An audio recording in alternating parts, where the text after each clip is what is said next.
here in Wisconsin. What is going to happen in the first race of the day? And Evan Davis has already decided to pull the foot from the floor and pull away as we go green here at Road America for the first time this evening. Evan Davis gets a brilliant start and pulls away from the rest of the pack already. Heading in towards turn one, there's a few breakaways in that midfield as well. You can see a bit of a gap. Just the beginning of this race, he's all at the back of his contact. Huge contact in the background there. That's the Corvette. That's Troy Anderson. He's been spun around, and another BMW driver as well. So this is Troy Anderson on the inside line, and I believe Peyton May on the right hand side, on the outside. And there's just a bit of a clip on the rear side of Troy Anderson.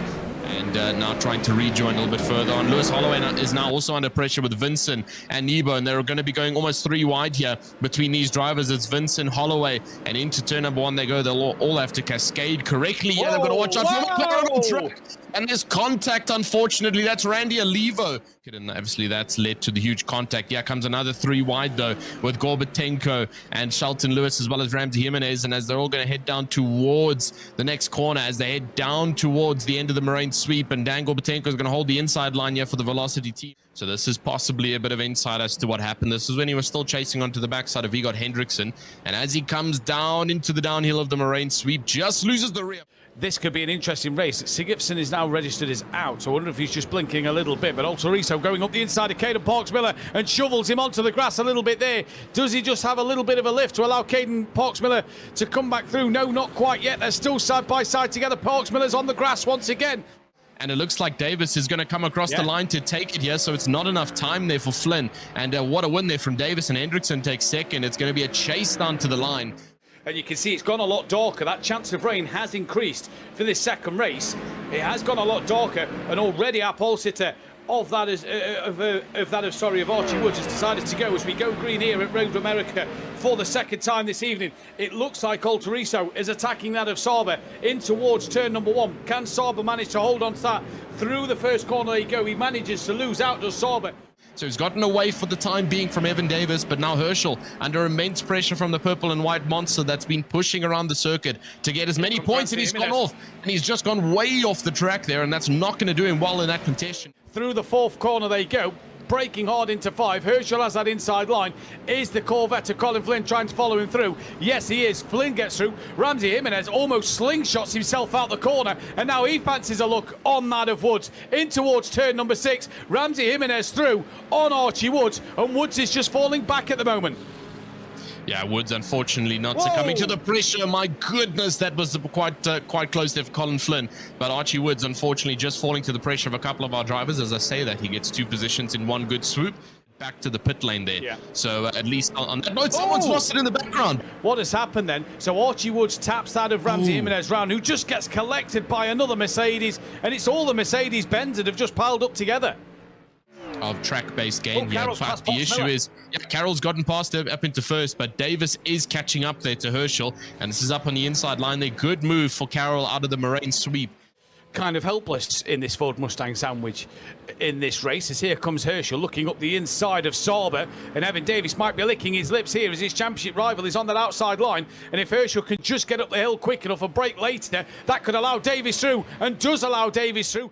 Let's see how this is going to go between these two. Currently your main point of interest out on track, and it's looking like it's going to be a dive here, and indeed it is. Altoriso on the inside line of Parks-Miller, with the mid-engine rotation being slightly better compared to that Mustang. He's now holding side by side. They're almost going to make contact between that corner.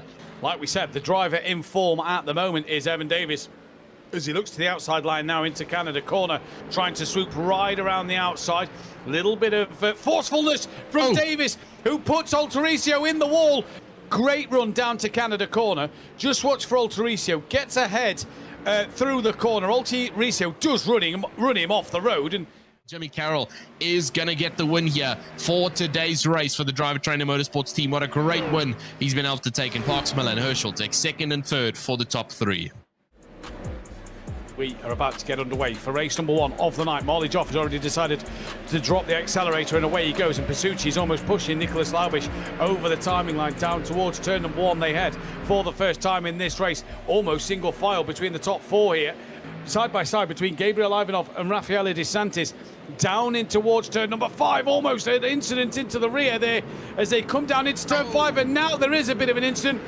in the 296, trying to work his way around in the smaller 296, and there's utter chaos as so many cars take off the circuit.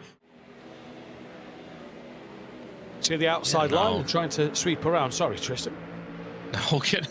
Yeah, it's a.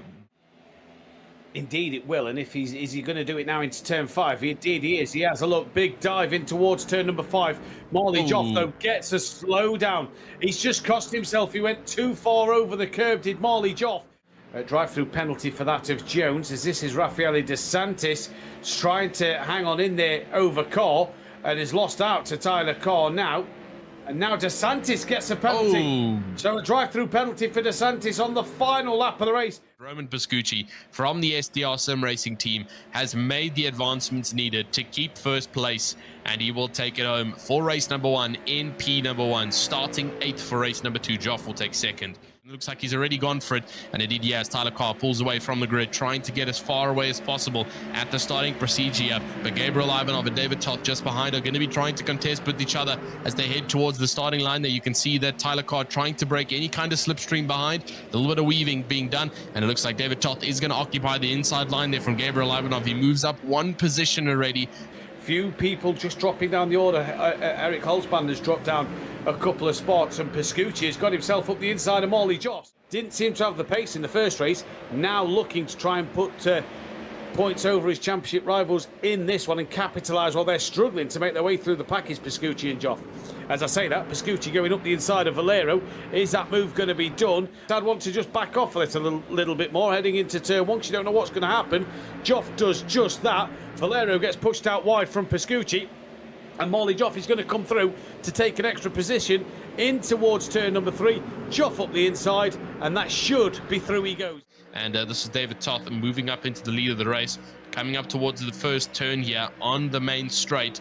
And it looks like David Toth just getting the slightly better run with the slipstream and the draft. And a nice easy overtake on the inside line, meets almost. It's always a big thing with slightly more amateur drivers that the objective is to get ahead as quick as possible, but the issue is that you do obviously leave the door open for consequences and the possibility of being attacked back. It is indeed. It's Toff and Meats going side by side down towards turn 4. There you go, the little kink on the straight. On the run down towards turn 5, they'll start to drop downhill. Tyler Carr looking and waiting in the wings as Toff on the outside line looks for that switchback on Meats, as Meats now takes the lead of this race. This 6th place battle of Laubish, Ivanov and Valero waiting in the wings. Is Laubish going to get that position back? Yes, he is, right around the outside of turn 5. Goes onto the gravel a little bit. Here comes Valero looking up the inside of Ivanov and into turn number 6. And is Valero going to get this move done? Believe he might do so. No, Ivanov trying to hold it in there. Because Roman Pascucci and Marley Joff, we've seen what they can do in the end game in those final dire moments where you think that there's no more opportunity left for them to overtake. They will do it. And as we talk about it, up on the inside line, here comes Pascucci, and he's going to try and occupy it here from the likes of David Toth. And it looks like on the inside rotation line, he's actually going to have it here. Will the door be left open, though, for Marley Joff, or is it going to be closed by the likes of David Toth here? And on the outside line, David Toth is being forced wide, and on the inside is Marley Joff. So out front, you know, the lead gap still as it was. There you can see the rating levels. As that was Tyler Carr just getting into the back of Ivanov, and Ivanov, I think. And unfortunately, a little bit of argy-bargy going on for the top 10.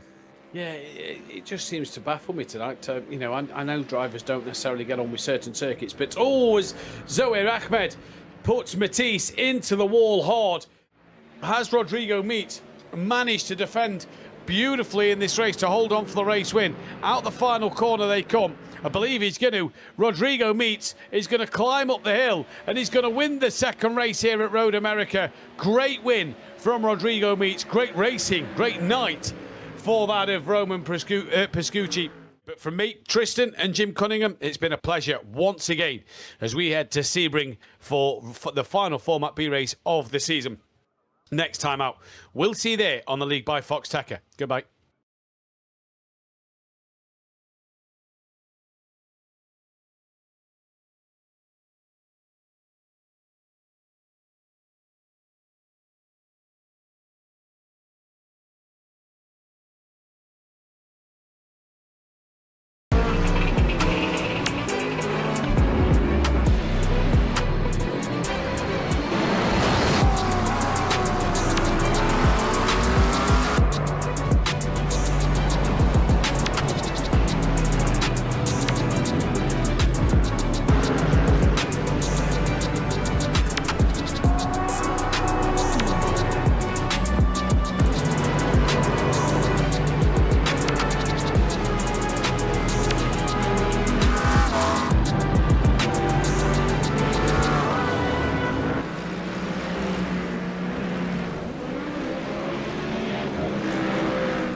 Good morning, good evening, good afternoon, wherever you are across the world. Welcome back to the league by Foxxtecca here for round number 6 and the final Format B race of the season. I'm Matthew Duffin, joined in the commentary box once again by Tristan Herbst and our producer Jim Cunningham at the famous Sebring International Raceway. The full course will play host to the fantastic final Format B race of the season, the 3.7 mile circuit.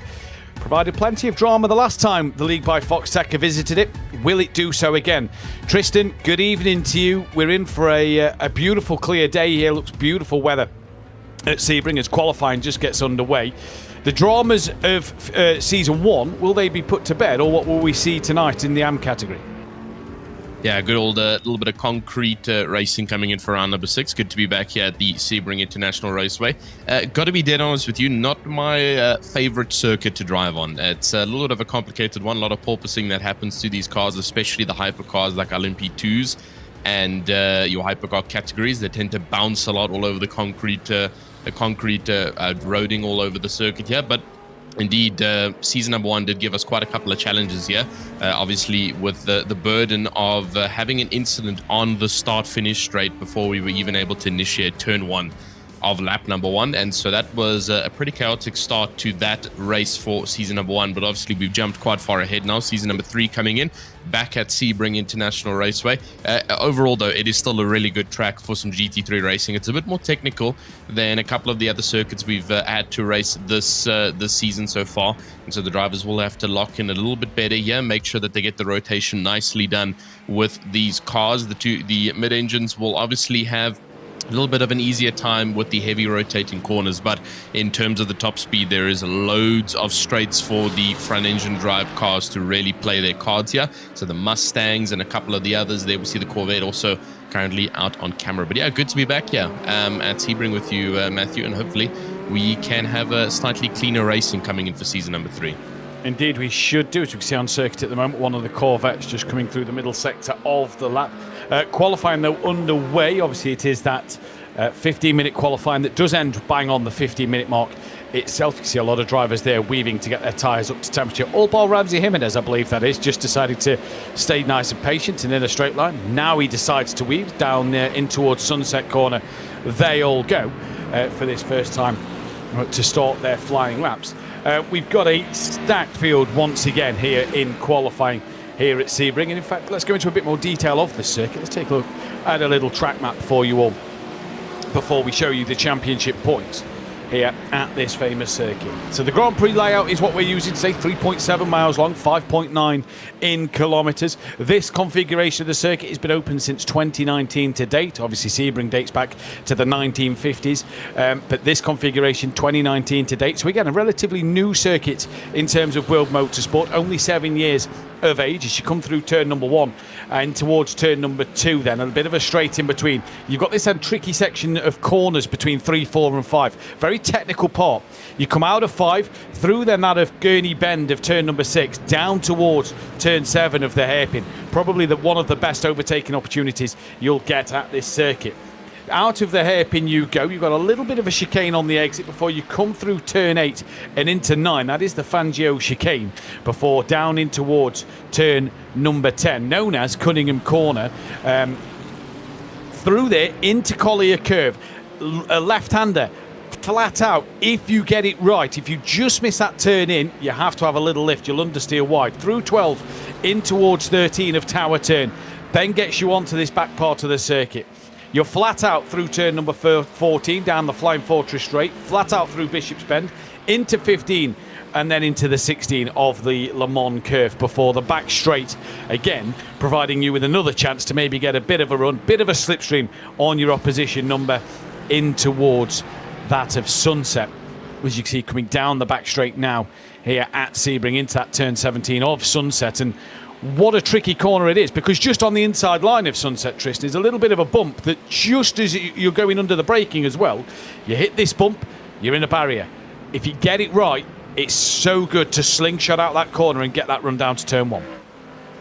Yeah, Sunset Bend being a bit of a technical one, because I wouldn't even classify it as a double apex. It's almost a triple apex with regards to how far it actually bends out on circuit. And I mean, you can see it as well from the curving at the top right-hand side of your screen of turn 17. It's not your average bend. It's got a little bit of a tipping point right at the top where the two roads meet at the vertex. And so there is technically going to be 3 apex points for that corner, and so the drivers do need to manage it nicely. And as Matthew mentioned, there is a decently sized bump, and as I mentioned early on in this race, if you're in an LMP2 or any slightly lower car and you take that bump even remotely wrong, you will see the rear end meet the barrier. It happens in a GT3 as well if you completely mess up the corner.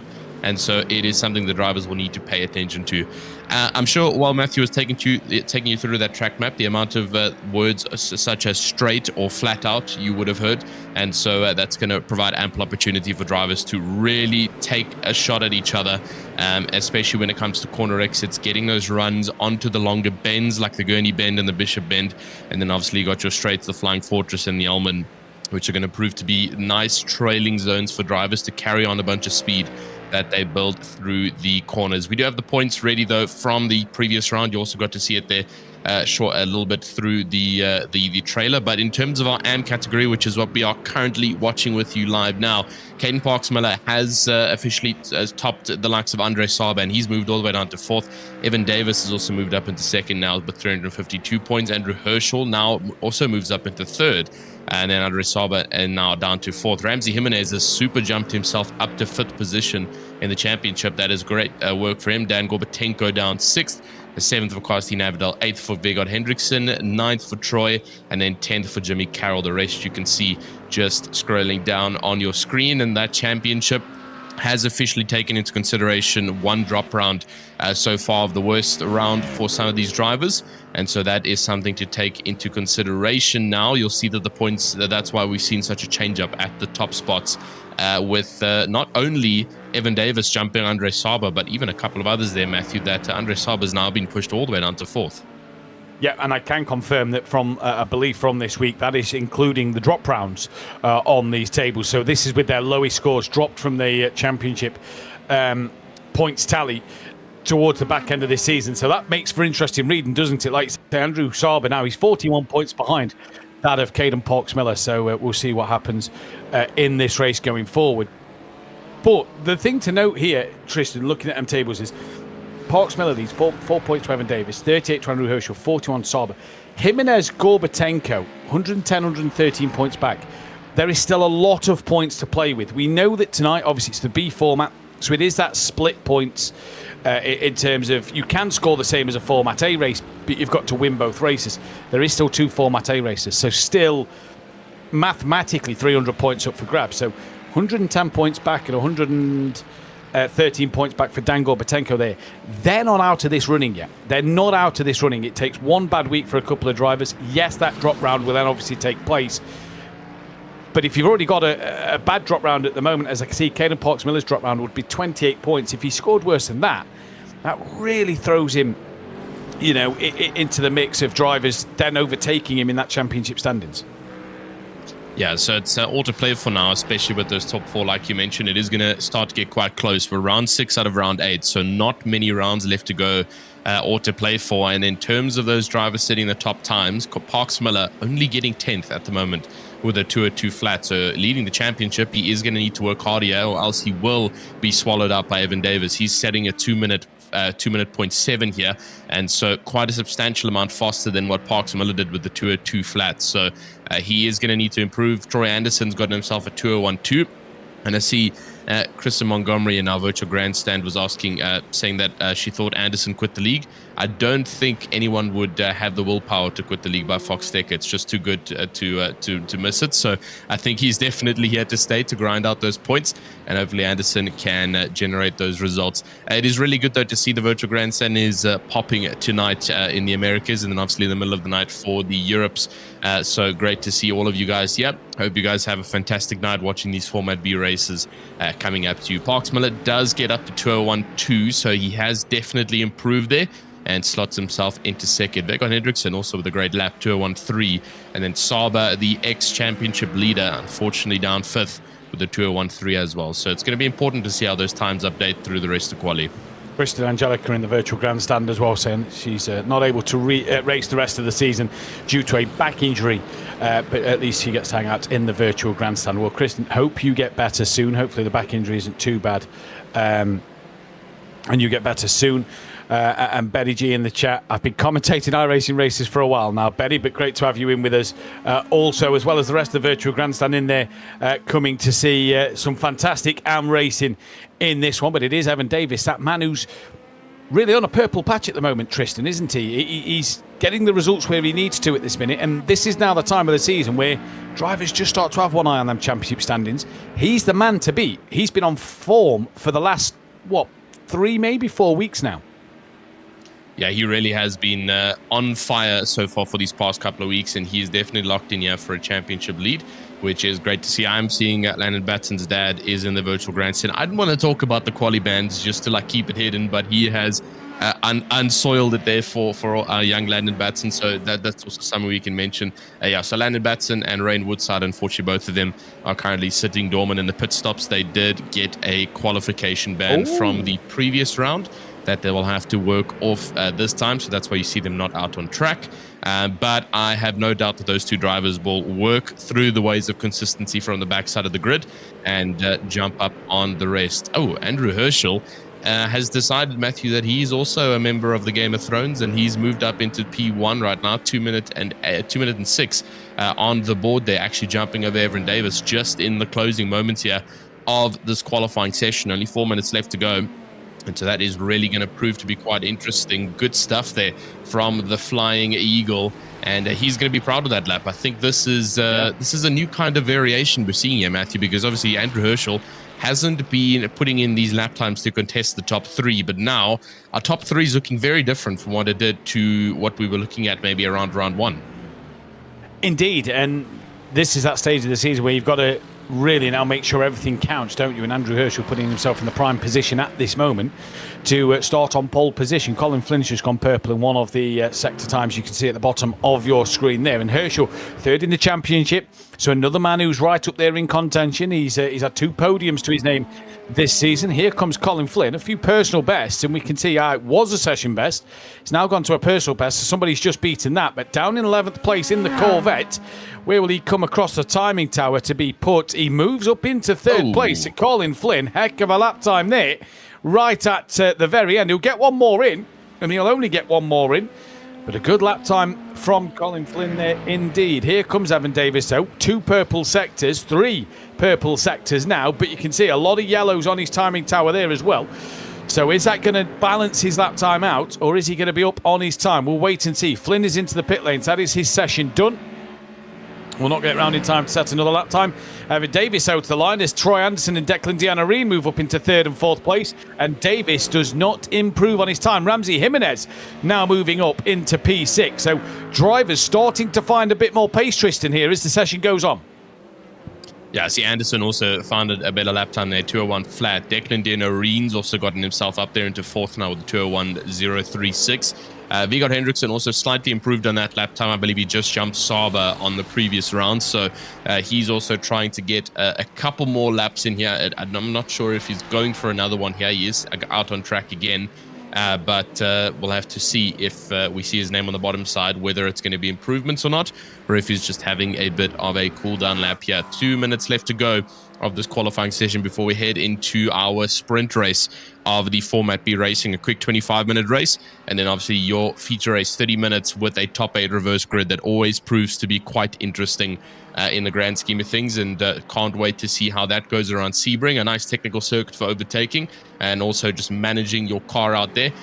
In terms of track temp, we'll probably get your overlay somewhere up on your screen. Just have a look at how it's looking. I do know we're on a full dry forecast for both of our divisions yet in tonight's racing. 43 degrees track temp though is nice and toasty. 26 degrees in the ambience, so it is nice and warm out there in the Americas here for Sebring. So the drivers might have to start worrying later on about those tires, especially when we start to see some spotting occurring from all the heat. So the drivers will have to be careful with that. But with the shorter format racing, it shouldn't be too much of a concern compared to if this was the Format A. Rightly so indeed. And don't forget, this is the round 6 of 8. Next week we head to VIR for Format A, and then we finish the season at St. Petersburg for Format A. So after tonight, there is only 2 AM races and 2 pro races left to go. Not just 2 weeks, but races in overall, as Davis goes to the top of the timing tower, knocking Herschel off at the very end. Declan Dejarine moved himself up into P3 as well. He improved on his last lap. Drivers will be finishing their final runs. They won't get another lap time in because we finish at 15 minutes on the dot. So drivers will be done as Caden Parks-Miller crossed the line with a purple final sector, but only stays down in 8th. Paul Collishaw's just slingshotted himself up into P5. So Paul Collishaw then in his Porsche moves up into 5th position. So good to see there from the Porsche, and it's nice to see that you've got a couple of Corvettes, the Mercedes of Ramsey, the Ferrari of Caden Parks-Miller, and then the Porsche of Paul Collishaw fighting at the front against the Ford Mustangs, but qualifying in the bag. And this is your grid order for the first race of the evening then here at Sebring. It is Evan Davis who is on pole position from Andrew Herschel. Declan Dejarine is P3 from Troy Anderson. Paul Collishaw P5 from Colin Flynn. Ramsey Jimenez will line up 7th ahead of Caden Parks-Miller. Alex Alteriso P9 from Vigard Henriksen. Andre Saber alongside Casey Berry rounding out your top 12. Yeah, 13th downwards on quite a stacked Pro-Am grid. Yeah, for tonight, 37 cars. And there's our 13th, Costin Havdal, in 13th with Nicholas Lorenzo alongside for the Dio Racing team. Drew Metcalf for the Grip Racing down 15th, then Bowie Soon for the number 89 in 16th position. Kingston Mullings down 17th, and then Kamari Odom alongside him in 18th position. Munusoesha Minoto in 19th for the Clutches Night crew. Archie Woods in 20th position. Caden Coolidge will be 21st, lining up alongside Lewis Holloway in the number 93, and then Alan Ware down 23rd with Samuel Patty alongside in 24th. E25 for Peyton May alongside Shelton Lewis in 26th. 27th place for Dan Gorbatenko alongside Owen Baldwin in P28. Ken Majuri alongside Uvin Sandirigama in P30. Aidan Santiago Lopez is 31st alongside Anton Schoppler. Tanner Kneebone down in 33rd place alongside Alexis Barrington. Kristen Montgomery is 35th with Landon Batson P36, meaning that 37th. And last place on the grid for Rain Woodside. And I'm not going to lie to you, Tanner Kneebone and me, we had a bit of a running joke as well as a few other friends. Cannot qualify, but you always see him finishing inside that top 20. So watch out for him in this race, down in 33rd position. Can't qualify for Toffee, but somehow manages to have a better racecraft. So let's see what he can do if he moves forward in this race as well, as we are under the safety car lap now. And I believe it comes out, it will... Will it come straight into the pit lane, or is it a full lap safety car? I believe it might come straight into the pit lane here at Sebring. Yeah, so we won't go back and forth. We'll get ready to get this race underway, Tristan, but it is going to be an interesting race to say the least, as Evan Davis has already decided to put the foot down, and away he goes. It is green and go here, though, at Sebring for the 6th week of racing at the League by Foxxtecca. That is then the Corvette and Declan Dejarine going side by side as they come down in towards turn number 1. They all filter through the first corner nice and easy. We've not got the dramas we had last time out in season 1. Everybody through. Ooh. That's Paul Collishaw who's had a spin in the background, but Evan Davis has got he's got the job done that he needed. Early days here. Andrew Herschel from Declan Dejarine, Troy Anderson, then Colin Flynn. Caden Parks-Miller has got ahead of Ramsey Jimenez and Vigard Henriksen at the start. So Parks-Miller's already up 2 spots as well. A few drivers just moving up and down places down that bottom end of the grid, but a relatively clean start in the opening half of the lap. Yeah, Paul Collishaw, the only driver flagged at the starting procedure there for going off track, and that's where he's lost a couple of positions. The rest of our drivers, really not too bad. Owen Borgwin's lost the car. He's dropping down the grid drastically now as well, so he's made an error. And there you can see him running over the grass traps in the background, so just misjudging the braking coming into the hairpin section there at the end of the Gurney bend. And so the rest of the drivers, though, Matthew, definitely tend to agree with you here. Much better start compared to the last time the League by Foxxtecca took to Sebring. Nice and clean racing we're seeing here, and Casey Berry and Costin Havdal already putting pressure. Sorry, that's Andre Saba, and Casey Berry's going to get the inside run here. Great move from the driver for the Streamline Motorsports to move up 1 more position here. You're going to see quite a lot of aggressive ins and outs from our drivers all over the grid. They're trying to capitalize as many positions possible as they can yet today. And so let's wait and see how this is going to line up for most of our drivers. A couple of drivers already getting some huge moves on the board. Kingston Mullings is up 6 places already in this race. And he was And yep, that's Casey Berry, who's off. So with Samuel Patty, a couple of them off in the background. And Samuel Patty rejoining right in the middle of the racetrack. And fortunately, no contact against anyone else. Andrew Herschel in second, and Davis already pulling a second gap. Yeah, Davis doing what he needs to do. Herschel going with him, and Declan Design as well, trying to break the gap to Troy Anderson. Here is Paul Collishaw going side by side with the Porsche there of Kamari Odom through Sunset Corner. There you go. Now on that inside line will be Paul Collishaw. Look at them in the background. They're almost 4 abreast, some of them in the background. Crazy to see. Look at that traffic through there. We've not seen it this busy since Interlagos a few weeks ago. And now we can see that of Coolidge looking up the inside of May in towards turn number 1. Doesn't get the momentum through the corner.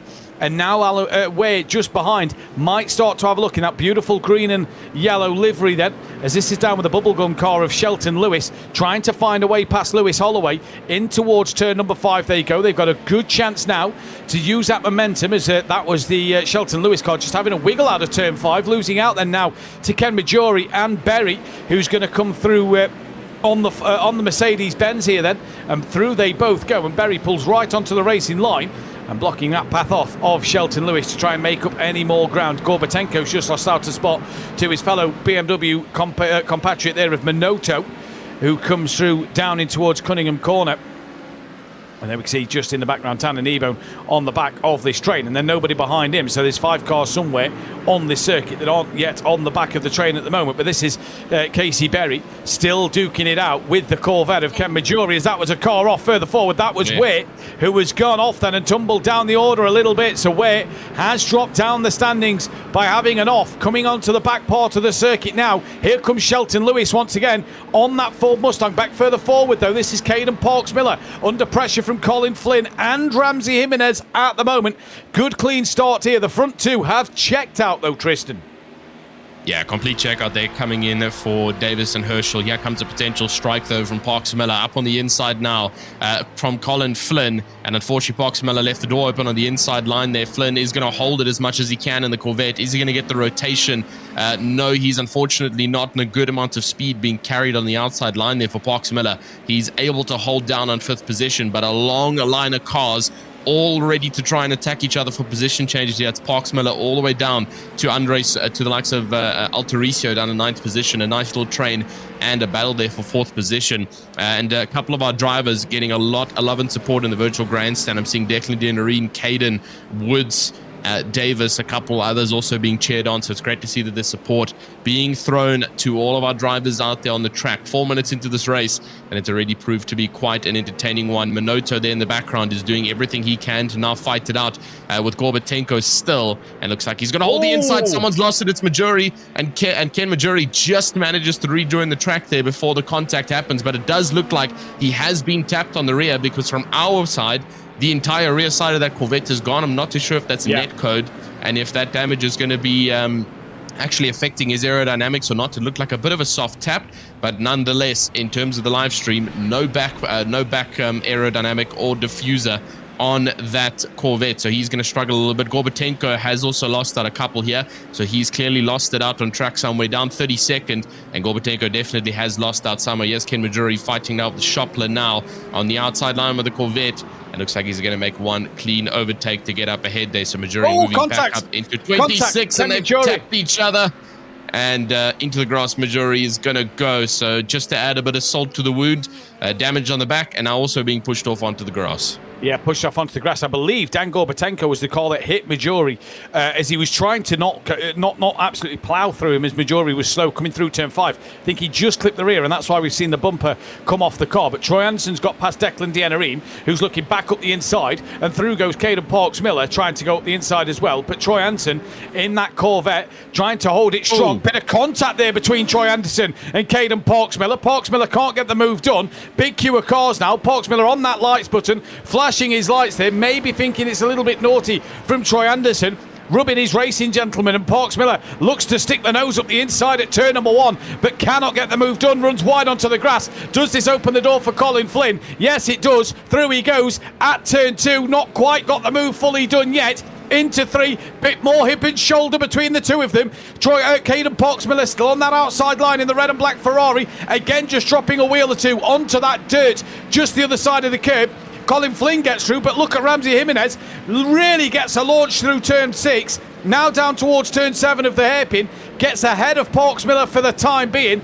On that outside line though, Caden Parks-Miller should get back ahead of Ramsey Jimenez, and does momentarily though, through the left-hander into the right-hander of the Fangio chicane. It'll go back the way of Ramsey Jimenez for now, but we're heading up to a couple of left-hand corners, downing towards Cunningham corner.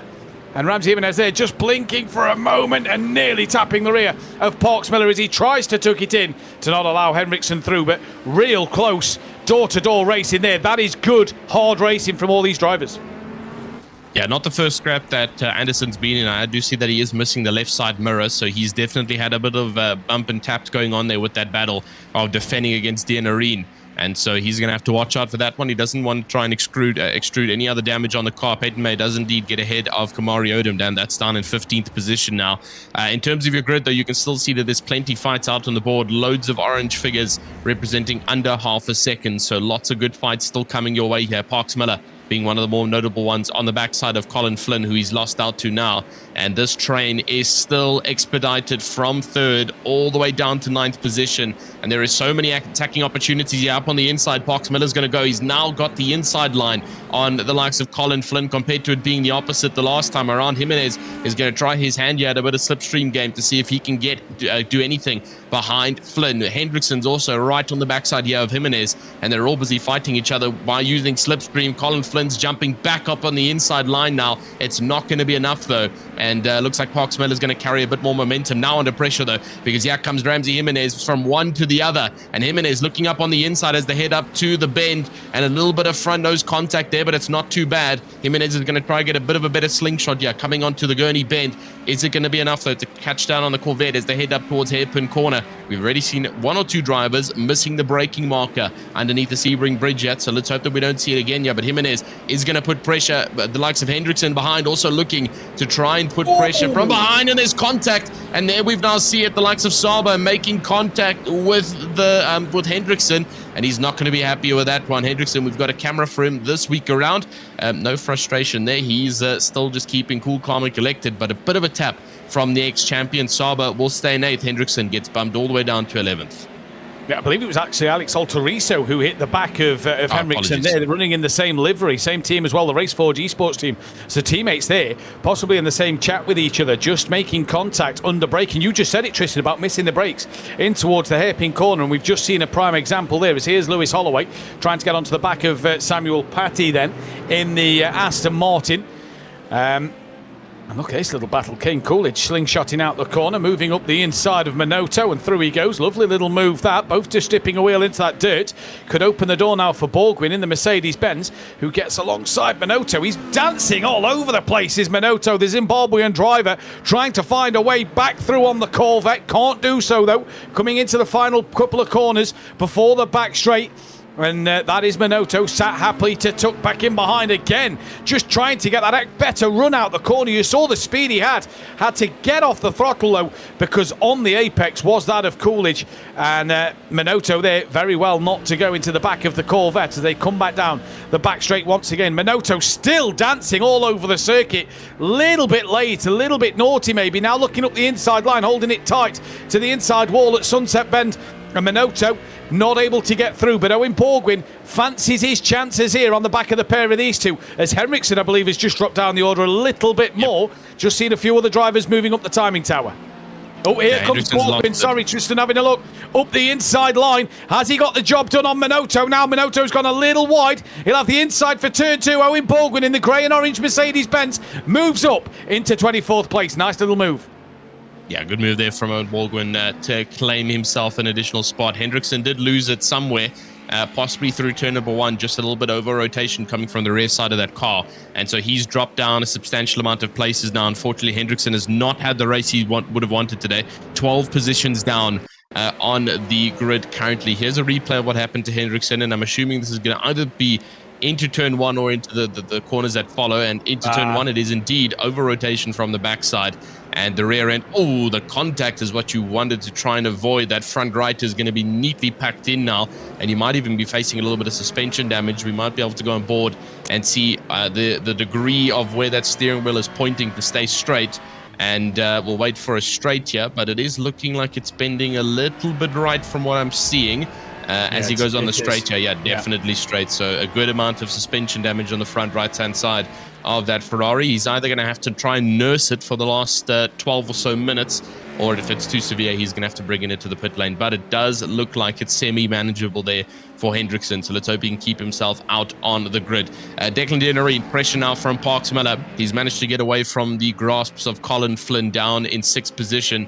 And so now Parks Miller is in the position for attack, trying to get back up towards another position. Parks Miller's already up 3 places. Declan's lost out to Troy Anderson, and so he's down 1. But Parks Miller's looking to add another one to his board of overtakes to potentially try and get up towards that top 3. Anderson is just about 1.6 seconds up. You can see him just ahead there of Denery. So once Parks Miller makes this overtake, he can try and chase down on the Corvette to make his way into the podium spots. And just remember, that top 8 is going to be flipped. Currently, Saba is in the prime position here for the top 8 flip for the second race. And so that is when the top 8 strategy is going to start to come into play. Can Metcalf chase down on Saba to potentially take that spot and then start up in P1 for race 2? Yep, going to be interesting. And if this is Saba's strategy, not having the pace in qualifying and maybe in the first race, maybe he's thinking about starting P8 already. We're over the halfway stage of it. So is he already thinking tactically of, if I can just finish 8th, get myself on that pole position for the second race? Coming your way in a few moments' time, as there is Andre Saba, who is got to start to be thinking and playing the clever game here, because he knows that Davis will fight his way through the grid as well. We've seen Davis get his elbows out. He's not afraid to, is he, in these races this season? And he will try his best to try and come through the field and work his way to the front in that second race of the day. Here's Peyton May then attacking the back now of Kingston Mullings. Paul Collishaw on the rear of the pair of them, and then that of Seward in that lovely green and yellow Ford Mustang towards the back part of the lap. There you go. And nicely done from the field. It's been a pretty good race already, Tristan, hasn't it? Not too many incidents. We've seen some hard racing, but good fair racing. Yeah, a lot of good fair racing up on the board, and much better from what we saw last time around. Here's Denery's unfortunate fate that's been led to him as they head up towards the Sunset Bend. And Parks Miller just getting an absolute slingshot up on the inside line here now. So Denery is going to have to try and hold on to this from the rear side if he wants to keep up with Parks Miller. Unfortunately, otherwise he will lose out. Someone from the Virtual Grandstand asking if we can please make sure that whenever P1 comes up on lapping cars, we can try and get it up on the cameras. And so we'll have a look to see on the track map where Evan Davis will eventually start to take off from a couple of the back markers. You can see that 33rd is still quite a long shot ahead. That is Ken Majori, and so quite a long shot, and no kind of opposition happening yet. Unfortunately, Rain Woodside has pulled out of the race. He's 6 laps down and does not look like he's going to be coming out. Adan Santiago Lopez also currently 1 lap down, sitting in the pit lane. So not too sure what's going on between those two drivers. Probably not going to come back out on the circuit. And so those two just currently managing themselves. Oh no, Santiago Lopez is still out on track. He's still around. Rain Woodside has. And here comes a bit of a diver on the inside. This is Kingston Mullings on the inside of Peyton May for the Foxxtecca team. Great overtake on the inside of the hairpin bend. And he'll move up 1 spot. Good move there. Collishaw in the background will also look to try and take a little bit of advantage here. Same with the likes of Bowie soon in the background in the green and yellow Mustang. But now Peyton May is not going to be handing this one away for free. And again, attacking the likes of Kingston Mullings here, trying to gain it back. And indeed, he is for the Scorpio Esports team, moving just 1 up. And again, Kingston Mullings is going to come up on the inside line here. They're actually going to make contact. And the door closed a little bit too sharply there. Kingston Mullings tried to stick his nose in. And fortunately, Peyton May did not land up in a wall. He just trailing behind now, lost 2 positions, but definitely still re-attackable once they gain their grounds. Yeah, and I think that was a little bit of desperation between the two drivers there going into the corner. The incident was a lot less than what I was expecting it to be. I was expecting both off and at least one into the wall. Paul Collishaw now attacking the rear of Kingston Mullings once again as they come down the backstretch towards Sunset Bend. They all head. It's Evan Davis from Andrew Herschel, Troy Anderson, Caden Parks Miller, your top 4. Declan Denery, Colin Flynn, Ramsey Jimenez and Saba, your top 8. Remember, the top 8 are inverted, as this is Archie Woods on the back of this queue of cars behind that of Kingston Mullings. As further forward, Drew Metcalf looking to fend off that of LaRusso going in towards turn 1. LaRusso's going to try and look the long way round here at turn 1. Very optimistic, as that outside line the cars naturally go to as the corner comes to an end, but gets the up and under on the exit of the corner, tries to stick a nose up the inside for 2, loses out for 3, and will happily sit back behind and wait patiently through turns 5 in towards 6 they go now. So Drew Metcalf definitely looking to fend off that of LaRusso just behind for the time being. This is for 9th and 10th, so good points for the pair of them, as there is Minoto not even going to attempt the first name, and Borgwin getting back up the inside of the BMW driver. Owen Borgwin there, managing to just fend off the Zimbabwean driver as they come down towards turn number 7. A bit of a battle in front as well. I believe Alteriso has just lost out to Coolidge down in towards turn number 7. There they are. So Alteriso has lost yet another spot, but has got damage on the front of that car, as you can see. In this race at the moment. Big damage on that front right. That's from when he hit him. Henriksen down into turn 7 is the damage on the front right there. And Henriksen, he's been into the pit lane. I saw Henriksen on the timing screen in the pit. So Vigard has made that stop, as Tristan was saying. You know, the damage was obviously just too much for him to get through the end of this race. But we're 18 minutes in, and we've not got a lot of time left here. And there's a few gaps just starting to disappear a little bit now, Tristan. Not seeing as much orange or yellow as we used to see. Yeah, it's a bit unfortunate to see that the gaps have began subsiding a bit. Not too much racing action left on board, but for those drivers that do still have a bit of action out there, we will make sure that we get that provided to you on the live stream, so that you can have a look at how things are going. Here's your current one. This is for the highest changing order position, currently with Metcalf against LaRusso, and this is potentially going to be an overtake here. LaRusso is on the outside line heading to turn number 1, not your ideal line, and he is going to have to take the long way around on the concrete bend.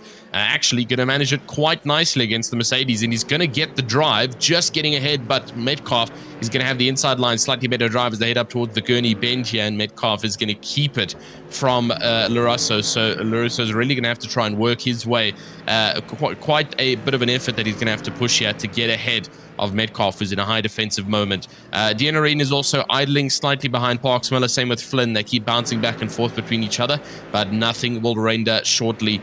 They still have to push a little bit harder. Here's a bit of a big pack fight that's coming in strong.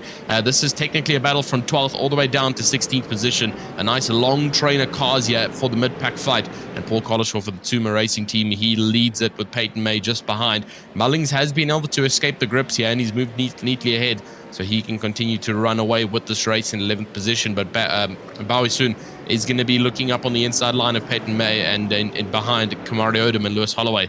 They all try and trail to see if they can potentially make a position up with only 5 minutes left to go. The final moments of desperation here. We've seen a couple of desperate moves happening already, so let's hope we don't see any more. Alteriso still with huge damage on the front side of that car, so he's just trying to nurse it there, but Ware in his 100% very creative livery behind is trying to push on as strong as he can. I love seeing that livery, and there we now. Look at that front left. It is completely sucking into the floor there, and the entire front fender is almost kind of warping into the car. So really struggling with any kind of aggressive turn in here for Alex Alteriso, and that was an easy overtake for both Alan Ware and Tanner Nebone.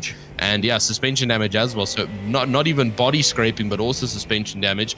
And so Alteriso, though, with only 5 minutes left, Matthew, it's just unethical to bring it into the pits. You're going to lose way too many spots compared to just trying to hold it out. Just get around, get to the end and finish this race and look to do it all over again in the second race. Drew Metcalf once more on the defensive line here from that of LaRusso, who gets a better run around the outside of turn 1. May have carried more speed into the corner, because you can see he lost out mid-corner and on the corner exit, and LaRusso will once again fend off that into turn 2. Can that of Metcalf here fend off turn 2? He's fended off 3 into 4. We'll give that inside line away, though, coming in towards turn number 6 now. And has that of Drew Metcalf managed to get back in front of LaRusso in the Ford Mustang? No, he hasn't. So side by side, wheel to wheel, going down towards turn 7 into the hairpin. Collishaw and May have just lost out to Kingston Mullings in the background. And now LaRusso gets ahead of Drew Metcalf. So Metcalf through. Here is Collishaw defending from May. Wheel to wheel once again in this big queue of cars. All of this is for P number 12 on the circuit at the moment. And they're all fighting rather hard in this race. Is the rest of the field. It's now Collishaw once again going defensive over the Ford Mustang in towards the right-hander. Oh, and a big tap up the rear. An almost domino-like effect as then the Ford Mustang behind of Suin gets into the back of May. So a little bit of drama between this pack at the moment in this chasing field. This is down in the mid-pack area of the grid for P number 12. And just checking each other up down into the braking zone of the corners, but all fine at the moment. Metcalf, though, has got back ahead of LaRusso. It looked like LaRusso was a little deep over through that chicane there, Tristan. It looked like he was just slowly rejoining a little bit. Yeah, almost looked like Metcalf took a slightly ulterior line there, heading out of the Cunningham Bend and then onto the Almond Straight. So that's kind of ruined the run there. And so LaRusso is going to have an easy look up on the inside line as they head into Sunset now. A nice lunge on the inside line for Nicholas LaRusso. And he's just going to maintain himself in the Ford Mustang. It looks like he is going to have the slingshot capability here to go alongside Metcalf now. But Metcalf still highly defensive in the Mercedes. Will also have the inside line of turn 1. We've seen LaRusso go around the outside for turn 1 once. Can he do it again and potentially try and get the advantage? This time around, he actually tucks in. And going a little bit quicker there than Metcalf actually gives a bit of a rear end bump. So a bit of contact made between the two of those drivers, but looks like they're all good to go and nobody bumped off on track. Only 3 minutes left to go on this racetrack and still so many good battles that we get to have a look at. There's Lewis Holloway down in 16th with the likes of Woods just behind. And then Kamari Odom just up ahead as well. Berry's also on the backside of Patty, but that's still a fight that is currently brewing, so nothing that will render from it just as of yet. We are looking at about 2-minute flat lap times coming in from Evan Davis from his last one. We are under 2 minutes left to go of this race, and so Evan Davis is currently heading up towards that second bend of the circuit, up towards the Le Mans curve. This is the Bishop Bend that they're taking onto now. And so this will be the white flag lap. Once he comes up to the checkered flag line, he will see the white flag. 1 lap left to go here for Evan Davis and Andrew Herschel. These two drivers, actually the top 5, have all just separated from each other and have been flying in all their own regards here and trying to trail on for their race finishing positions. 1 minute left to go. As we mentioned, white flag lap will be coming in very shortly. And then it's a one last dash down to the line, but LaRusso's going to get bumped from the rear and just too sharp. Oh, almost rejoins right in front of Kingston Mullings. And now he's going to lose out to the entire fight here in 12th position, just making contact with Metcalf. And that is so unfortunate with 45 seconds left to go. Yeah, you kind of got the feeling that it was coming. There was a few taps being given between LaRusso and then that of Metcalf, as well as now LaRusso looking to try and attack Paul Collishaw down in towards Sunset Bend for the penultimate time of this race. Can't get the move done there. Deannering back within a second of Caden Parks-Miller. That is Kamari Odom looking underneath that of Suin. A little bit more contact. Porsche has a bit of a moment. Manages to hold on to it, does Kamari Odom, but does lose out then to that of Lewis Holloway. So Lewis Holloway makes up another place in this race. And now Kamari Odom's coming under pressure from Woods further down the field. And Lewis Holloway, big dive in turn 1 on that of Suin. Gets the move done, makes it stick. And he comes across to defend the corner. So Lewis Holloway there doing exactly everything that he needs to do in this race. Kamari Odom makes a dive on Woods in the background. So Kamari Odom has got himself back up another spot also. So changes happening on this final lap of the race here at Sebring. And as it stands at the moment, Sauber in P8 will be starting on pole position for the feature race of it. But you can take nothing away from Davis in this one. Likes to flag victory, it would seem to be at the moment. Kamari Odom looking to the outside line of Suin, though. Can't get the move done there through the hairpin. And now towards the Fangio chicane. They go once more in this race. Been a cracking opening race of the night, though, Tristan. 3 more races to go. You've got the one in Am, the feature race, and then you've got the 2 pro races coming your way a little bit later on. But what a start to the night. Yeah, what an absolute start to the night it's been. And talking about starts, we're actually at the opposite of it here for Am Sprint, and Evan Davis on the Almond Straight is going to bring it home to the Sunset Bend and then to the checkered flag. We've still got 3 races coming up for you, so don't go anywhere. The next one coming up very shortly after Am race number 1. After a good battle with absolutely nobody on track able to defy him, Evan Davis from the Davis Motorsports is going to bring home a whopping P1 to extend the championship lead here and get ahead of Caden Parksmiller, and Andrew Herschel is going to get a dominant second with the likes of Troy Anderson just a bit further behind in third. Parksmiller, after a long fought battle today, manages to grasp 4th position, 4 spots up. The Arena is going to grab 5th with Colin Flynn down in 6th. Ramsey Jimenez is also going to grab a good spot in 7th. There's still a fight out on circuit though. This is Mullings versus Peyton May, and will May have the slingshot to get past on the checkered flag line? They're going to go side by side here down to the line, but Mullings has already passed the checkered flag line and May follows behind. So the rest of that huge battle all come across to Swin, Odom Woods, Patty and Berry, and all good hard fighting between the amongst of them, and they've had some incredible battles up and down the grid. What a great way to start the evening of the evening procedure here. A good Sebring sprint to start us off for round number 6 of season 3.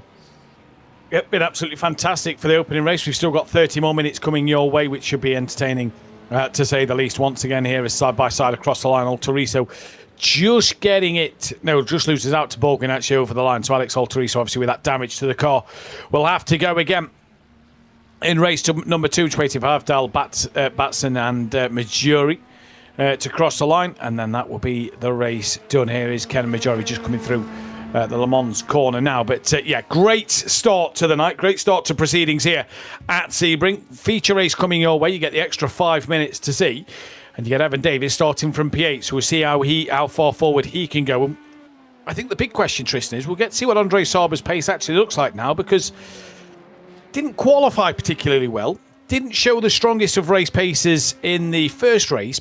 But was that all a strategy to maybe get that pole position because he'd had such a poor qualifying? We'll wait and see in the second race.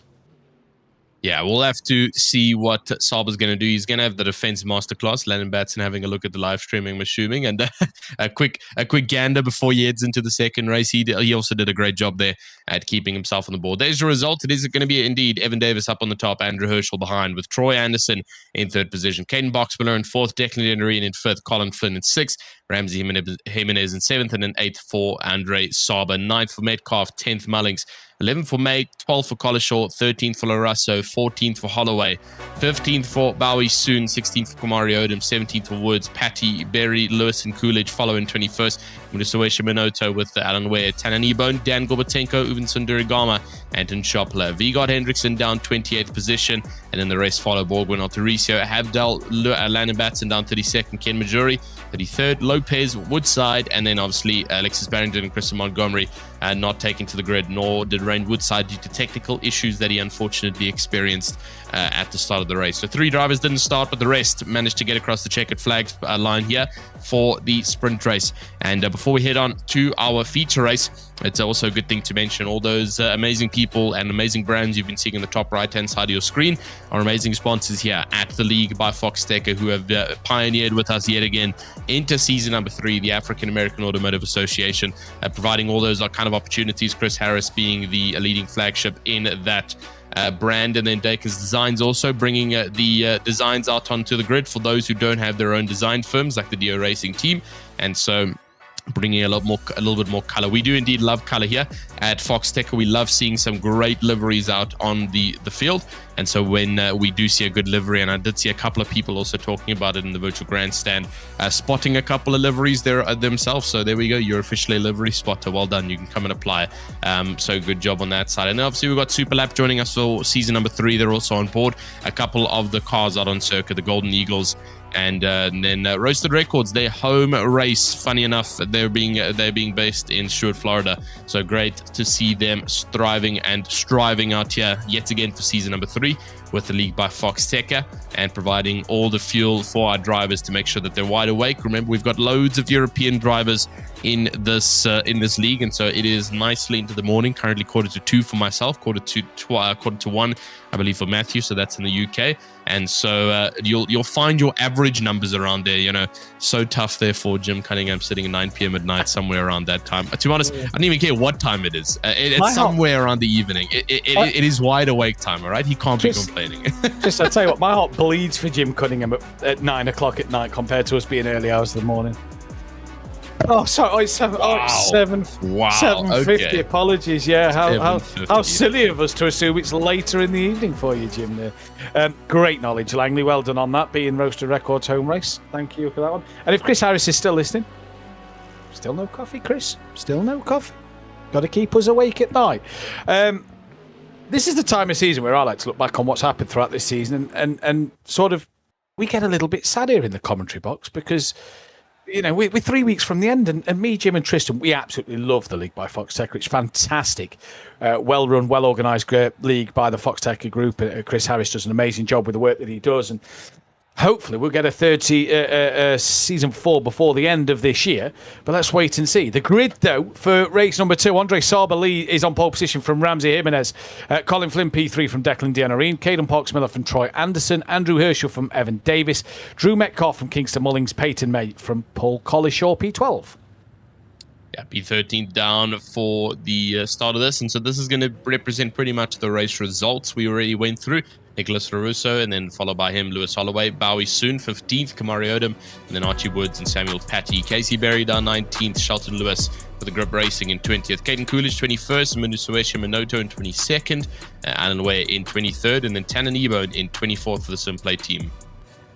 It is Dan Gorbatenko, P25 from Moving Sandy Rigama, Anton Schoppler, P27 from Vigard Henriksen, with Owen Baldwin from Alex Altericio, Kristen Havdal, P31 from Landon Batson, Ken Majori from Aidan Santiago Lopez, Rain Woodside, and then Alexis Barrington, meeting at P37 is Kristen Montgomery at the back all on her own as the safety car pulls away now. What can Sauber do here in this race? Because he's now got points to make up over Evan Davis and Parks Miller, and in fact Herschel as well, who are all, you know, like I said, Davis just hitting that purple patch. Sauber's got to do something in this second race to try and maintain that grasp on this championship. Indeed he does, and he's going to have to do it quick and short. There's no much time out on the field for the pace car, and it is already the gantries out on the full green. Sauber does get a good pull off there. Colin Flynn's already moved up one. Caden Poxmiller getting a good launch, 2 places up just on the launch there. Ramsey Jimenez missing out on launch, down 2 spots already, but Sauber is going to try and carry this on the outside line there. Evan Davis and the likes of Kingston Mullings, they all try and get through. Turn 1, someone's got around there in the background, and that's a big spin there. I believe that might be one of the McLaren drivers, and trying to look for that. I believe it might be even Sandy Rigama down 34th, and he's just lost the car. Possible contact with somebody else, and he's far off the grid. Caden Coolidge has lost it as well. He's dropping drastically off the field, so I wonder what has happened to Caden Coolidge. But a little bit more contact that we saw in race number 1. The race number 2 really starting to show the bullhorns being present for some of our drivers here. Still leading that pack, though, is Andre Sauber. But this is the thing here, Matthew. The previous leader in race number 1 already had a huge cushion coming into the first couple of corners. Andre Sauber has already got an aggressive Caden Poxmiller, 3 tenths behind him, pushing on for the lead of this race. So he's already got to try and fight it out here for holding P number 1. He has indeed, and Evan Davis actually lost 2 places at the start, just makes up 1 there over that of Peyton May, as Nicholas LaRusso as well gets past Peyton May. But yeah, you're right, Andre Sauber here just doesn't seem to have the overall pace at the moment, as here goes Davis. That's Peyton May looking round the outside of that of Nicholas LaRusso as Evan Davis gets past Troy Anderson at the moment, side by side with Anderson, now splits into the gap of Anderson and Drew Metcalf. Here is Peyton May, though, still trying to fend off that of LaRusso. There is Evan Davis, just on the back now of Drew Metcalf at the moment. And we'll see what happens here as they come through. That's contact, and I believe that was Kamari Odom. Yes, it is, tumbling down the standings. Kamari Odom with a big off there. I believe there was a bit of contact that's put him off. And can't quite see him rejoining. There he is in the background. Looks to have damage on the front tap push. It might just be the Borderlands livery that I'm that makes it look like there's a bit of damage, as here comes Sue and looking up the inside now of that of Berry. Might lose out to the bubblegum car of Lewis here, round the outside of Sunset. Now he's tucked up the inside of Berry, and they're going to go 3 wide on corner exit. And look at this from the AMs, putting on an absolute show here at Sebring for the final time tonight. 3 wide down the start-finish straight. They go, but this is back further forward. This is Ramsey Jimenez, who's coming under pressure from Colin Flynn. In fact, no, he's putting Flynn under pressure. Wants that podium, looks to the inside of turn 2, should have it now going into turn number 5. Ramsey Jimenez will be on the outside line in towards 6 here. That is Herschel just waiting in the background for a mistake from one of these two drivers, but still neck and neck, wheel to wheel they go as they head down towards the hairpin. That is in front. Parks Miller looking to make a move on Sauber. Ramsey Jimenez later on the brakes. Herschel still trying to hang it on in there. A little bit wide from Fleming on the exit. Just runs Ramsey out of road, and they all took back in single file. But Parks Miller putting pressure on the leader, Tristan. Yeah, a bit of a gap now coming in from second to third. 1.7 seconds that Flynn has lost out on, and that battle behind is going to continue to just extend the gap between second and third. Yeah, Parks Miller has got an isolated opportunity here to attack at Sauber, and he's got to use it shortly. Minoto does get himself a yellow flag for exceeding track limits, and he's going to have to slow that car down just a little bit, and unfortunately that might allow for Sheldon Lewis to present himself with an attack. Alan Ware down in 23rd position. This is a huge train of fights, and as you can see, it's actually just all orange figures from 17th down to 25th. They're all in one long train here. Berry is going to go alongside what looks to be Hendrickson, and does indeed get past now with Habdal up in front and trying to make their way around as well. Shelton Lewis just up ahead in the bubblegum Mercedes, also trying to hold on here, but going to feel the pressure once again. Berry gets a double overtake from the likes of Lewis, and Habdal moves up into 19th position. What a great move there from the likes of Casey Berry. Tananibo also gets ahead of Vigard Hendrickson just up ahead. So lots of back and forth fighting coming in between these drivers. Here's Drew Metcalf again with Dianarine. These two can't let go of each other. They're once again fighting each other, and Dianarine looking to see if he can glide up on the inside line now. Just behind is Peyton May and Troy Anderson. They're also all trying to get within this wake, and Evan Davis has indeed moved up into 6. So from 2 positions down, now 2 positions up. So a collective of 4 spots gained since the start of the race, and good move there from Davis to try and get his way up to Colin Flynn. 1.5 seconds though.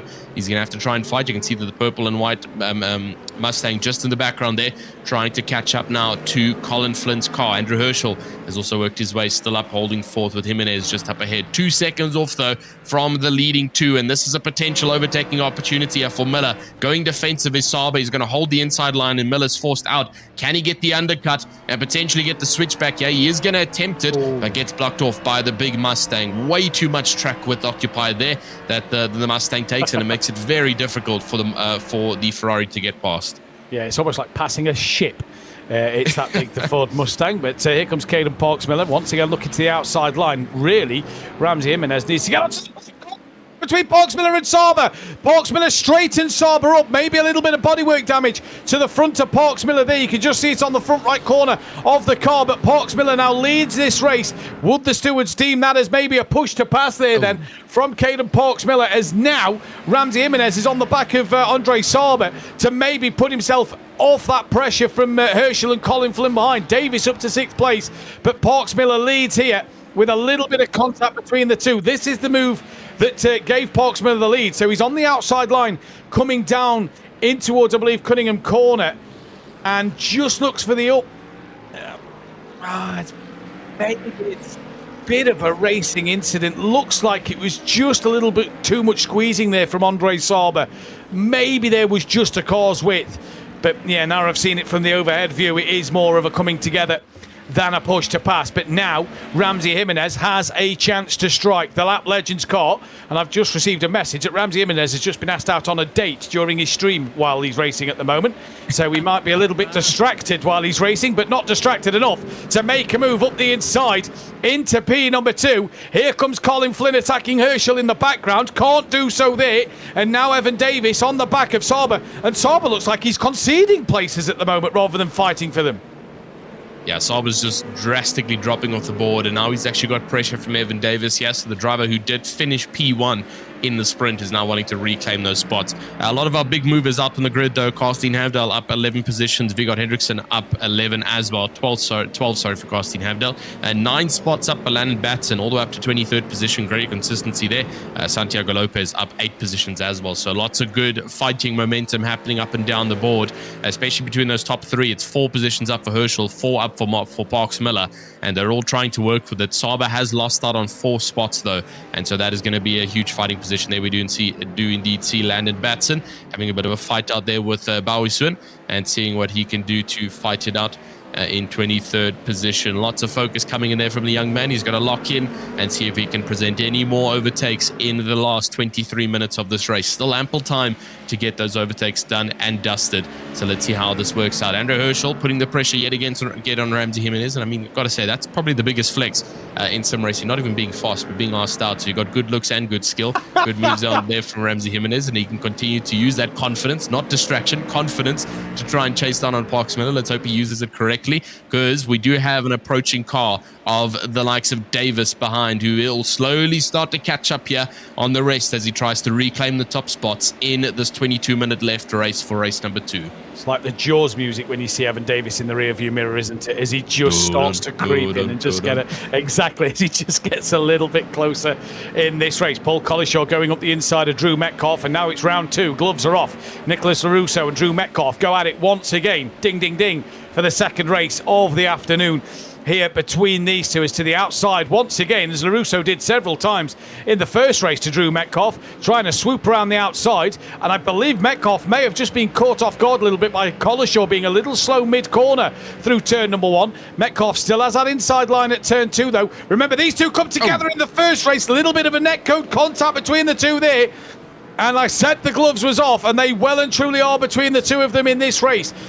Parks Miller can start to cruise away now out front. Hopefully that damage for Parks Miller isn't going to affect him too much to the rest of the field.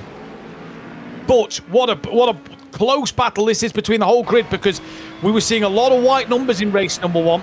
Wheel does look straight, so it may just be a little bit of aero performance loss in the straight lines, so it shouldn't hurt him too much around here, because he can build them gaps, as this is Colin Flint trying to get onto the back of Herschel, but he's got one eye forward, one eye looking on that rear view mirror to Evan Davis in the background. Shopler's just moved up to 23rd place. Sandy Regama up to 24th, and Lopez up into 25th. As Shopler now gets Suin as well to move into 22nd. Battle Royal I've just seen from Nicole Woods in the virtual grandstand. It is almost a battle royal out there at this moment in time. And this is what I love about the feature races of these races here. It's almost as if the gloves are off, like a boxing match, Tristan. And this is our last race of the day, so let's just give it absolutely hell for leather. Yeah, absolutely. The last final push here for the AMs. And I'm seeing that throughout the history of the virtual grandstand, there's a lot of people in here supporting Evan Davis. I saw that there's extended family watching, a couple of relatives. I'm giving you guys one task, right? We've got 2 races left. If you guys do not get a shark-related livery on this man's car for the last 2 races, I will be highly upset. Keep the color scheme. The color scheme is great of the purple and white, but put a shark or some kind of teeth, maybe like the Rexy Porsche, something like that on that Mustang, and man, it will look intimidating in the rear view. Then I will personally play Jaws music whenever he comes across to try and attack someone. That'll be good strides coming in. This is a good battle, though, with Jimenez and the likes of Herschel, and he's really just trying to hold off. Yeah, Davis just in the background has officially joined into this fight, so it's second all the way down to 5th now. And let's see what they can do.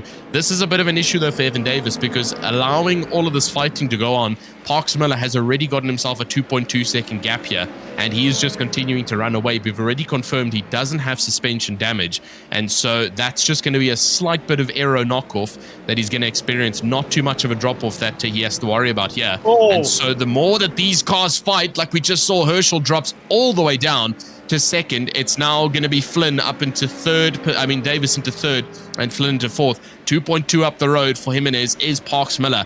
Can Parks Miller keep this lead up in the front, or is Davis going to have the stride to chase down? There's only 19 minutes left to go here, Matthew. So this is getting just a little bit close here for the Davis Motorsports driver. Is he going to have it to go back-to-back for 100 points, or is he just going to lose out towards the end against Parks Miller? This is going to be the ultimate showdown between our top 3 in the championship standings. Where did Parks Miller finish race 1? It was 2nd, wasn't it? No? in race one this previous third. race one? He was third, yeah. He was third place in the first race. So at the minute, they're kind of cancelling each other out, and the championship gap will stay exactly the same, won't it? Because as it stands, it was a first for Evan Davis and a third for Parks Miller. It's now roles reversed, so they're almost going to stay identically the same in terms of the championship gap, which was 4 points going into this. It'll be 4 points coming out of this one. But Evan Davis, as we said, Jaws music playing whenever you see him in the rearview mirror. Herschel looking to get past May in towards Sunset, just a bit further down. We'll see as they come out the corner, and he has got past. So Herschel is moved up another position. There is now a bit of lap traffic ahead, though, with Caden Parks Miller. And Ramsey Jimenez has just brought that gap down a couple of tenths now. So maybe with him not being under imminent pressure from Herschel here, he's just been able to slowly chip away from Caden Parks Miller at the moment. This is down, though, with Lewis Holloway on the back of Kingston Mullings. This is for P10 and 11. Oh, look at that chaos in the background. Paul Collishaw losing out to Metcalf just in the background, and just behind him is that of Woods. Can't do anything about it. Paul Collishaw stays exactly where he needs to be. Did see a puff of tyre smoke there, but yeah, Troy Anderson, he's well down the field in P9 at the moment. So not sure what's happened to Troy in this race. Yeah, he's just lost out in a couple of spots there, and definitely not feeling it for tonight's racing. In terms of the top spots, it might start getting a bit interesting. We are coming up to the first of might be one or two cars of the total traffic in this race. Parks Miller is approaching onto 31st position right now of Ken Majori, and he is just about to overtake here. So if he can get past swiftly, that will be good work for him. But if he can't and he gets held up, that is unfortunately going to throw his fate towards Jimenez and Davis. Jimenez actually getting a second gap here to Davis. So these three are collectively going to be fighting it out with each other. And Majori seems to be on team Caden Parks Miller, moves neatly off the way there. And Parks Miller, completely uncontested, will continue his stride to keep away from Jimenez and Davis behind. So these three are really going to try and duke it out towards the line, but Jimenez and Davis need to do catch-up work here if they want this to go three-way. Unfortunately, if they don't, Davis will maybe push up onto Jimenez, but it's going to be a hard-fought battle. Viggo Hendrickson having a bit of a better race yet today, 13 positions up since the start after the slightly poor result from the sprint, and almost getting a back tap there. My goodness, that was a bit too close between himself and Anderson, but it looks like they've stabilized and will now be in each other's wake. So Hendrickson leading in 15th, just behind with Anderson in 16th. And then Minoto actually in the background will almost look to turn this three wide. Gets blocked off though by Hendrickson. Now trying to go around the outside line. Will Anderson have the inside pull, or is Hendrickson going to have the outside toe in this chase around Sunset? And it looks like they're actually going to go side by side here. They're switching back and forth on the back straight here, but Hendrickson is going to have the inside line over Anderson just up in front. It's the same situation. Larusso on Collishaw, and then Woods also trailing behind here. That's the battle for 12th. And in the background, it looks like there's a bit of a bump and tap there, but Hendrickson is going to try to defend against Troy Anderson. He's going to have the outside line here. Anderson looking up on the inside, a tap again as the corner just starts to make way there. And Hendrickson wasn't expecting the sharp turn in. Oh. And there's the contact, and unfortunately just managing to avoid each other, but that's thrown the likes of Anderson completely off, and Minoto's going to move up one position up, just manages to claim that, and lots of switching around happening on this grid in the last 15 minutes. Evan Davis Lewis Holloway's just lost out there to Drew Metcalf. They're changing places, but Evan Davis now on the back of Ramsey Jimenez. Now what's Ramsey made of here? Got the gap down to Parks Miller to 1.3 seconds. Davis is on the flashes. Let's say, come on Ramsey, let's get on with this. I'm wondering for Ramsey if letting Davis through and maybe trying to follow Davis onto the back of Parks Miller might be the way to go in this race. We'll see what Ramsey Jimenez does. They are closing the gap. It's down to 1.3 seconds. Davis has a little bit of a look. Ramsey covers that one off for the time being. Gets a poor run through, loses that couple of tenths here. And Ramsey Jimenez now down onto the back straight, out of Le Mans curve as Metcalf has once again got past Lewis Holloway. That's Herschel very wide and onto the grass. That could cost Herschel a place or two to that of May in the background. There you can see Lewis Holloway and Metcalf still duking it out through Le Mans curve as Davis, does he go to make a look into Sunset Bend? Not yet, he doesn't. Ramsey now holds that tighter line. 1.5 seconds the gap now to the leader of Caden Parks Miller. But Evan Davis getting ever so closer as this race goes on here. Ramsey would love his first podium of the season.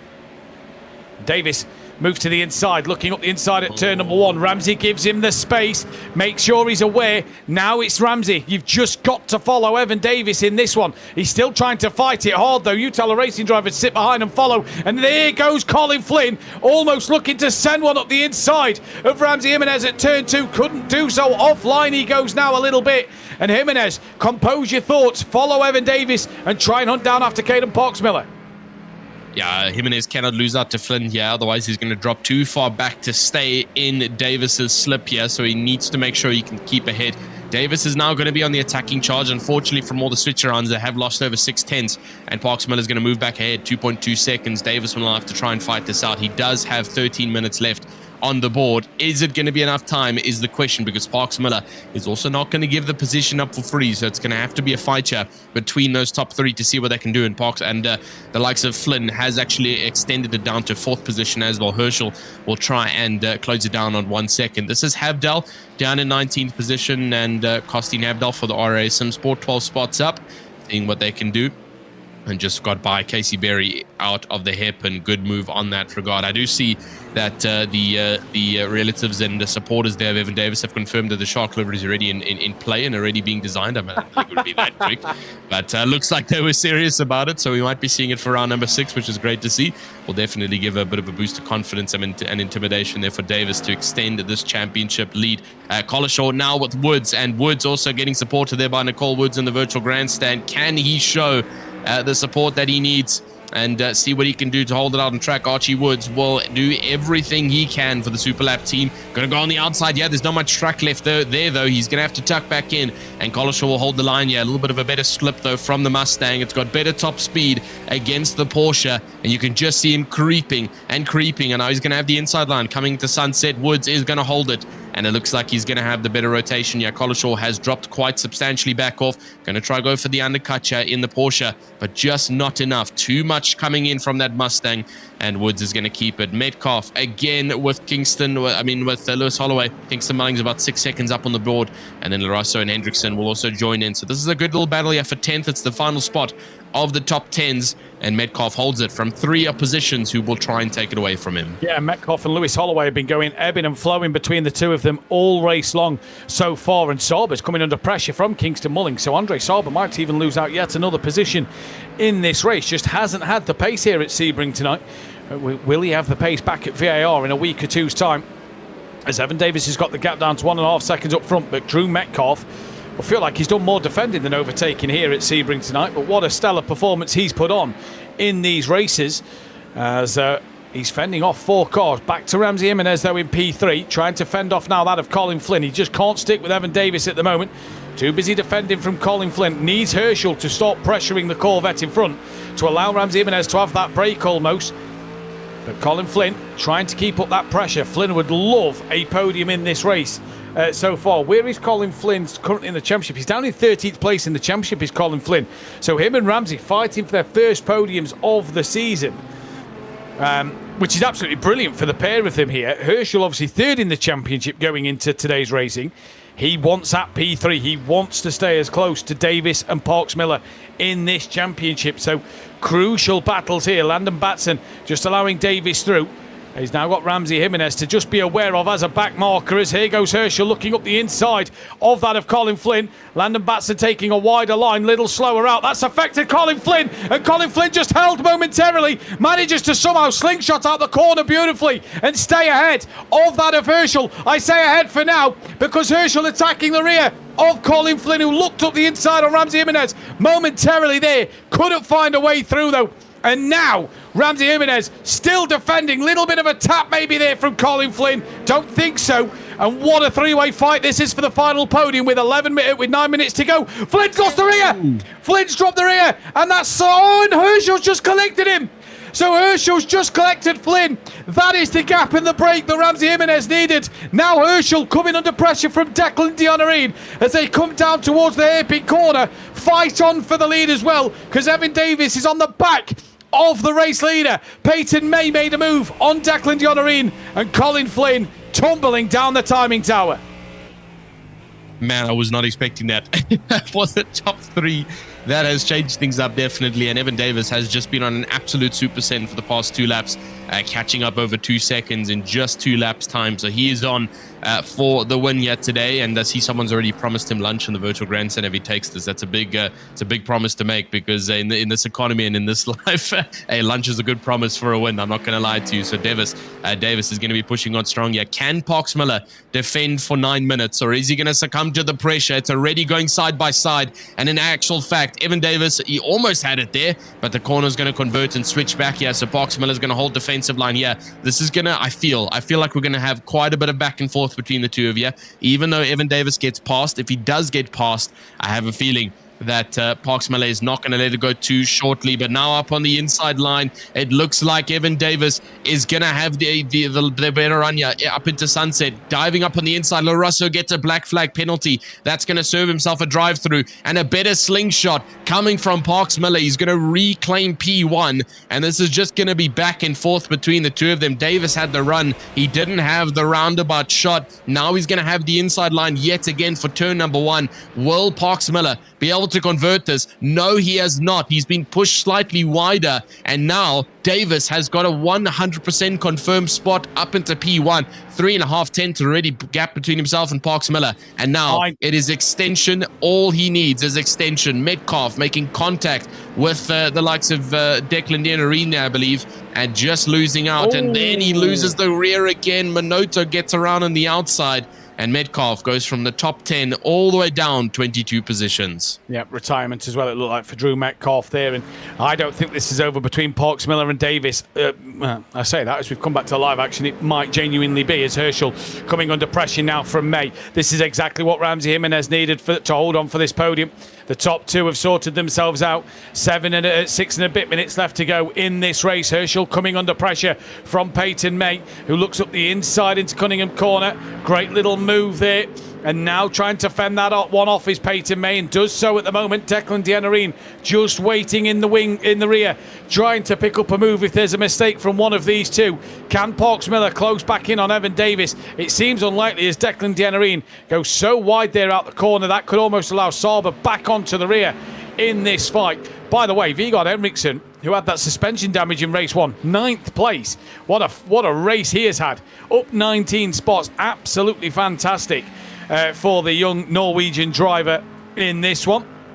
Wearing his Norway football shirt, I believe it is, there in the camera as well. So great to see him representing the Norwegian colours, as here is Lewis Holloway on the back of Troy Anderson in this race. And I say, can Parks Miller stay with Evan Davis a moment ago, Tristan? 9 tenths a second. So the answer to that one is probably no. Yeah, unfortunately, just looking at the last lap deltas, I mean, Evan Davis just set a 2-minute flat 0.3, Parks Miller with a 2-minute and 1.4. So it's not looking good here, unfortunately, for Parks Miller. That was 1.1 seconds slower in just that lap alone. And so if Davis continues to set the same lap times he just did, it's just going to be a bit of a runaway. He's also got the fastest lap by over 8 tenths compared to Parks Miller. So he has just been flying across the board here in today's racing. And obviously with no pit stops, there is no strategy that comes into it. It's all just pure on the track racing that gets you those points on the board. And so that is going to be something that you need to always consider in these Format Bs. It is the last Format B, though, of the season. The last 2 rounds are going to be your Format A's, with the next one being a VIR. So definitely going to be an interesting one to return back to the Format A. It means that pit stop strategies come back into play, and drivers need to be a bit more conscientious about how they manage their car out on circuit, especially with VIR being a nice, another bit of a technical track. A lot of good left and right corners, lots of chicanes here and there, but then a couple of straights as well, especially the huge back straight that leads down into the downhill chicane heading on towards the line. Bowie Soon has made a bit of an error there, down in 18th position, loses out to Berry in 17th, and only about 4 minutes left to go here. Design has got striking chance there on Herschel. That's for 5th position. Vigard Henriksson also has to watch out, because Troy Anderson's just on the backside. Same with Holloway and Minoto. Those two are pushing on quite strong behind each other. Declan Denerin will try and do everything he can here behind Herschel. It's actually a three-way fight here for fourth position, but 4 seconds up the field to Ramsey Jimenez. He couldn't have gotten anything else that he would have wanted there with that incident that happened behind him. Jimenez has just got a beautiful stride of distance ahead of him and behind him, so just in a no man's land, and all he needs to do now is hold on for these last 4 minutes before the end of the race. Yep, indeed, completely right. And couldn't be happier for Ramsey Jimenez, because he's been there or thereabouts all season, hasn't he? He's obviously 5th in the championship for a reason, with good, consistent results. Might be a little biased due to the sponsorship on the side of Ramsey Jimenez's car, but he's been great all season. He's outscored Sauber. That could try and push him into 4th place as well in this championship, or closer to 4th place in this championship, with Sauber not having a great night tonight. So, again, just another way that Ramsey is going to try and get into that top 4. He's outscoring Herschel in this one, so maybe closing points in on Herschel. Could Ramsey Jimenez be trying to get into the top 3? I know for a fact that VIR is his home circuit, so he'll be all guns blazing next time out at VIR for his home race of the calendar.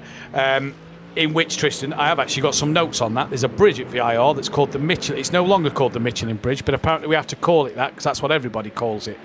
They changed the name of it for some reason, but we'll get into that one next week. That's a week away. Herschel putting the pressure on Peyton May still in this race. Collishaw, though, off the road. What has happened there? He's got the black flag. And I'm not sure if that's crabbing or is that just it because it's on the grass. Nope, that's crabbing. It looks like that's not turning through the corner the way he'd have wanted it to. So, yep, definitely. What has happened to Paul Collishaw? Let's take a look now and see what has happened then. So this is coming out of turn 1 into 2. That just drops the rear. Rear goes round. Little bit of rear end contact. That's enough to break the rear suspension. Oh, no, don't do that. Always makes me nervous when drivers do that. Yeah, no, driving backwards completely. I haven't really seen that one yet in the league, and he kept it on the asphalt for quite a while. So, yeah, there we can see he's actually returned to the pit lane. Crabbing is possibly one of the worst kind of suspension damages you can get because you lose all kind of functionality of the car. You can't even keep it straight on a dead straight road. Unfortunately, that car is going to continuously want to turn, and as soon as you try and correct it, it starts to oscillate and go left and right and left and right, and then eventually you just lose the car over and over again, and it just results in you having to return to pit. Alrighty, we have got 2.5 minutes left to go here. Depending on where Davis is out on track, he's currently only heading up towards the Gurney Bend, and so this might be white flag lap. Once he heads into the next lap, he'll be given the white flag. Kamari Odom gets a black flag penalty as well now, so a couple more with that 5-minute extension, just giving the drivers more time to make a couple more errors, which is unfortunate. Yeah, Minoto has just lost out to Holloway up on the inside of turn number 1. Is he going to be able to hold it though? We'll have to watch on the live timings board to see what goes on, and there we do see Holloway is well up ahead of Minoto now, so made a good dive up on the inside. Holloway's up 3 spots and will continue to try and chase down on 11th. Viggo Hendrickson has distanced himself a little bit from Troy Anderson. He has the three-way saw with fourth position, and now Herschel's actually going to lose out to Denerin between these 3 drivers. Peyton May has stood strong up at the top in 4th position. Denerin and Herschel have actually been duking it out between the 2 of them, and this is now giving a bit of a runaway here for Peyton May, that he can run away now from the 2 behind that are fighting it up with each other. Herschel is going to lose to Denerin here. Once again, back and forth between the 2 Mustangs, red versus black and gold, and we'll have to see how this works out for the Superlap versus the Dio Racing team. 2 dominant forces throughout the league by Foxxtecca season number 3 across both of our divisions, and these 2 really trying to put the pressure on each other. First place though, Evan Davis is going to head onto the Ullman Straight. This is actually last lap. We're on white flag right now, and Davis is on his way to the checkered flag line to make amends with this race. It's going to be a double P1 if he keeps it through Sunset. I'm not going to say anything just yet. Sunset's got that bump, but we ain't here to do no commentators cursing. If Evan Davis is meant to win, he will win, and indeed it's going to look like it. The flashing of the lights is going to come for the Davis Motorsports team. What a win for Davis, and a second one for the day. 100 points on the board. Parks Miller is going to come in for a neat second, and Jimenez, after a long fought battle, is going to take 3rd, and he's waving the flag. What a man, and he's taken the podium. Great stuff there for Jimenez and the rest of the drivers who will come across the board. What a great race there for the AM race number 2. Yeah, get in there, Ramsey. Well done, buddy. Evan Davis, great race winner. Here comes Tanner Kneebone looking to the outside line. Havdal's just got up the inside. Can Tanner fight this one back at the final corner. I don't think he can. Havdal looks like he's got the move done. So the Simplay Racing driver is going to lose out at the very end on 14th spot. But from 33rd in qualifying up to 15th at the end of the second race, that's not a bad night for that of Tanner Kneebone. Great stuff from him. Across the line there is LaRusso, almost getting past Schoppler, with Sandy Regama and Lopez finishing just behind that of Altericio. In 22nd, Alan Ware, Kamari Odom and Patty were just waiting to cross the line as well. Kamari Odom, no front end on that car. But what a drive from Evan Davis. 8th to 1st. He did it all in the last 10 minutes, Tristan. It was fantastic 10 minutes for Evan Davis. Absolutely brilliant. But this man here, he'll be emotional. He'll be happy with that one. Ramsey Jimenez, congratulations on the first podium of the season. Enjoy that one, buddy. His brother's in the chat saying Waffle House. I assume that means he's going to try and take him to a trip to Waffle House in the States. Well done, Ramsey Jimenez, Caden Poxmiller and Evan Davis. But Davis, Tristan, crucially, 100 points in the bag to take away from this. Evan Davis is going to take some stopping at VIR in St. Petersburg. Yeah, no, well, stopping is an understatement. Someone's going to need to put a brick wall in front of his car if they want any chance to try and recover this. Davis is on an absolute steam train to taking the win here in the AM division of the league by Foxxtecca. And so we will wait and see for the last 2 rounds to see how this is going to end up for Evan Davis. There's your point standings. It is Evan Davis up at the top. Not your point standings. Apologies, the race results. Caden Poxmiller takes 2nd. Ramsey Jimenez with his first podium of the season. Peyton May down 4th. Declan Dinarine will take 5th. Andrew Herschel 6th. Mullings in 7th, followed by Saba, Hendrickson, and Anderson, who will take top 10. Lewis Holloway, followed by Munusoe Shimanoto, Archie Wood, Carstine Havdal, Tanner Kneebone, Bowie Soon, Casey Berry, Anton Schoppler, and Nicholas Larasso, followed by Sandy Regama, Lopez, Altericio, Ware, Odom, Patty, Lewis, Majori down 27th. Batson will take 28th. Collishaw down 29th. Drew Metcalf down 30th. 31st for Colin Flynn, who unfortunately didn't finish this race. Gorbatenko to Coolidge, Baldwin, Woodside, Barrington, and Montgomery, a couple of those drivers at the backside who did not start this race, unfortunately. We apologize to cut it off so short for the AM races, but we are now getting into the preparation phase for the pro race, switching up the servers and making sure we're all ready to go for you for the next 2 races coming up for the pro division. Don't go anywhere far. Grab something to eat, grab something to drink. We'll be back with you in approximately 10 to 15 minutes time. See you shortly.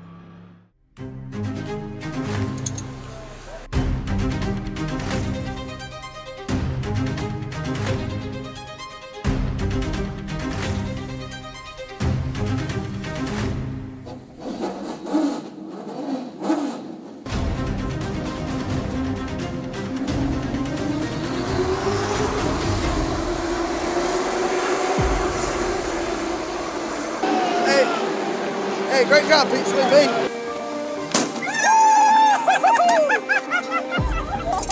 So, hey, you were freaking proud.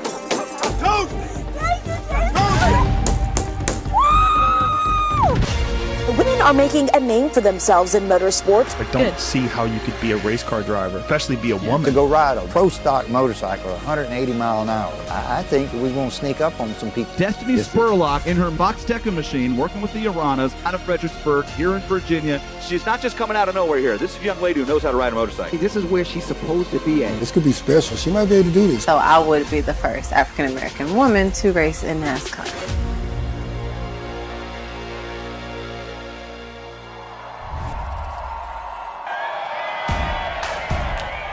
Today I'm here at Hickory Motor Speedway for Destiny Spurlock's ARCA Menards East Series debut.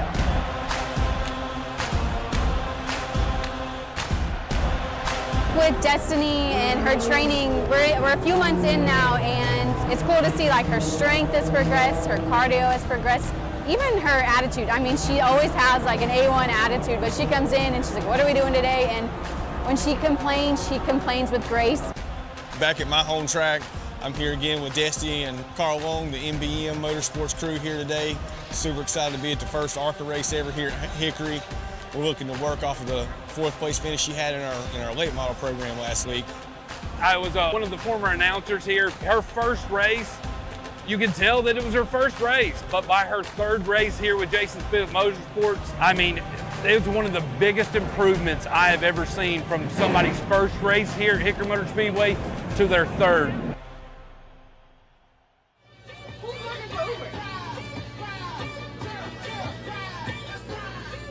What are we doing? Yeah, we got it. No. That's not the dance? Yeah. What are you doing? No, that's not for this one. Wrong one. Wrong song. The ARCA car has about 700 horsepower, where the Limiteds have 450, 475, the late models. Different chassis, different braking system. Hickory's a hard place to get around, but she's really had a lot of experience, a lot of laps here now over the past 2.5 months. Her line's going to be a lot of the same, just kind of adapting to the car itself.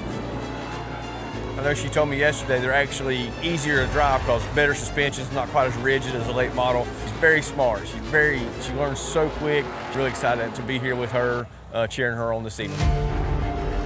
We're 3 races in, we're still at Hickory. This 4th race is the ARCA East race. This one counts more than anything because this is the next step to her future. If we can stay out of trouble, not get into somebody else's mess, I feel really strong we're going to have some near top 5. Just did practice yesterday. I told her a couple weeks ago, it's not how you start the race, it's how you finish. That car, I can drive it in way deeper. As soon as I get on the brake, it turns the car. So I'm like, this is perfect. Then it sits, and then I can get into throttle. So I wanted him to tighten it up on exit, because on exit at 2 and 4 is still... It's still a little, okay. Like I can't even... out on you. And that's just me like here. I'm not even, I can't even... So you're really having to like barely hit, get in. Then go. Okay. So basically, you're barely in it when it's turned, and then once you get straight, then you can get into it more because there is no way to... No. I literally have to completely wait. And even still, if I'm straight and I get right on it, it still wants to. Okay, yeah, makes sense. First time qualified for Destiny, very respectable lap. Probably left a little bit out there, but I'm sure this was the first time qualifying on these tires in this ARCA series. But very respectable lap for first time. What's going on, everybody? It's on NASCAR Wheel, Trailer Park Productions. I'm out here with Destiny Spurlock. Hey, she's used to going fast. How fast was it, Pro Stock? Yeah, Pro Stock motorcycles, they go over 200 mile an hour, can at least. Hey, and what I was looking at from the practice sheets or whatever it looked like, had a few bumps in the road yesterday, but overall, you were showing really good speed. Yeah. I think you were overall, what, 7th on the board? Yep. You got as high as 5th at one time? Yeah, I was 5th at first and then got bumped down to 7th, but... Right. So what can we expect tonight out of the 66 car and Destiny Spurlock? What can we expect? We get a P5 finish? Listen, if we get P5, that would be amazing. But the goal, of course, is to finish the race in one piece. I would love to finish top 10. That's my personal goal. But we're gonna stay focused and have some fun. Right. We know that strength and endurance won't be a problem because I've seen some of your videos on Instagram, and I know you put in that work. Absolutely. And so, as always, what NASCAR Wheels does, I want to congratulate you on your future success, and be safe tonight and have a good run at NASCAR's oldest track right here at Hickory Motor Speedway.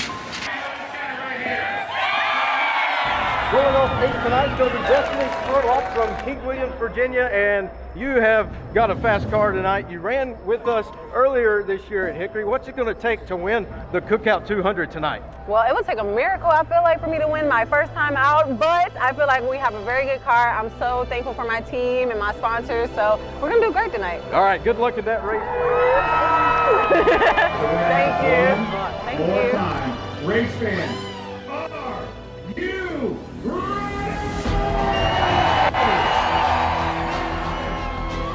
Black girl magic. I've been waiting for a moment like this. Can't put it into words like how much this means. When I first started the sport, not seeing people that look like me, to have my driver being a Black woman, I'm just super honored. Now tonight's race is a 200 lapper. This is a big test. 100 laps, a 5-minute break, and then a final 100 laps.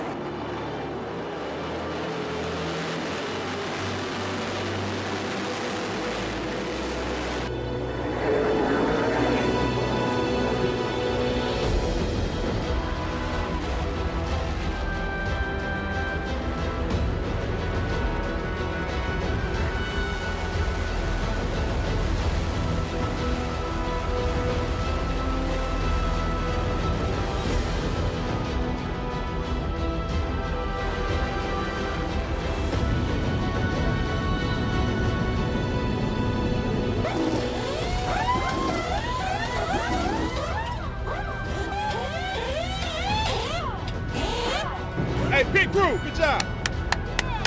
All right, 100 laps down, 100 laps to go. Hey, she's done a really good job. Stayed on the lead lap.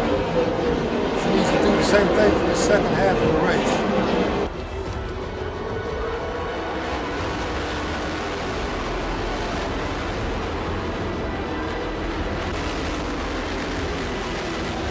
I got really like maybe 17, 18 to go, maybe? Yeah. Around there? Yeah. Yeah. About 20. Okay.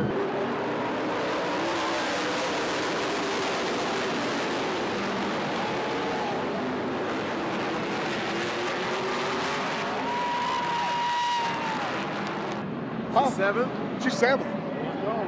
24? No, I don't see 24. 24 is, yeah, he's got. Oh, there he goes, right over there, right? Damn! Haters talking online all day long. You know people gonna be talking junk, going out. Big Destiny, not the little one. Yeah. Let's go! I'm so proud to be here with my daughter today. Seeing her first ARCA race and hearing all the critics. Where did we finish? Seven. Talking about what she won't gonna do, what they want other drivers to do to her and stuff, and she ain't gonna finish top 10, 7th place. I don't know what more you can say. Oh, my Lydia! Oh. I'm super stoked to see her get out of the car and have that much energy to be able to celebrate, you know, what a good finish she had tonight. From 0 to hero almost. She came in after her first late model race and told me what she was lacking. And I was like, okay, well, this is what we're gonna do. And she said, absolutely, let's do it. I'm just so excited I get to be a part of it, really. Mommy, there's Not only in the top 10, you finished 7th on the lead lap. There was only 8 cars on the lead lap tonight, and the car is still looking great. But 7th on the lead lap, 22 cars. I mean, that's impressive for anybody. Well, what we got is a girl with talent. She's a racer. This is Destiny's 4th oval race ever. These kids that she's racing against, they've been racing since they was 3 years old. So to come out and do like this girl's got talent, and hopefully we can just dial it right in.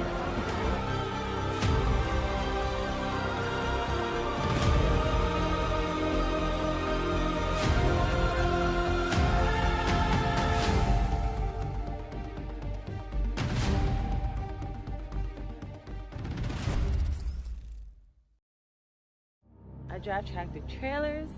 I've been doing it for maybe like 6 years. So yeah, that's what I do. All right, y'all. Yes, I know I got my hair tied up because my hair is beautiful under here, and I was working today, and I didn't want it to, you know, get messed up. Today is 1/15/2026. It's my last day working here at Northern Neck Auto Parts, so I'm about to pull the brakes for the last time. Okay, turn the truck off now. Turning the lights off. That's it! Oh my God!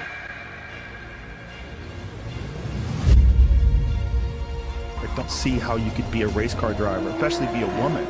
I think that we're going to sneak up on some people. Destiny's Spurlock in her Foxxtecca machine, working with the Iranas. It's fast-paced. Here's a young lady out of Fredericksburg, here in Virginia. She's not just coming out of nowhere here. This is a young lady who knows how to ride a motorcycle. The women are making a name for themselves in motorsport. Well, I would be the first African-American woman to race in NASCAR. They didn't know who she was, they will know.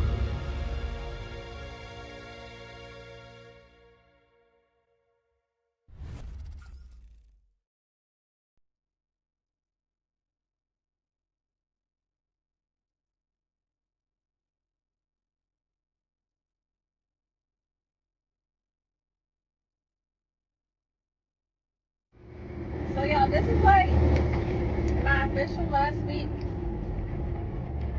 having a job. Like, all the things are happening, y'all. So I'm moving to North Carolina. Okay. I am now a full-time motorsports racer. And I say motorsports because I'm racing full season ARCA and half-season NHRA Pro Stock. So NASCAR and NHRA. Y'all, I've been working so hard for this point. Ah! It is here.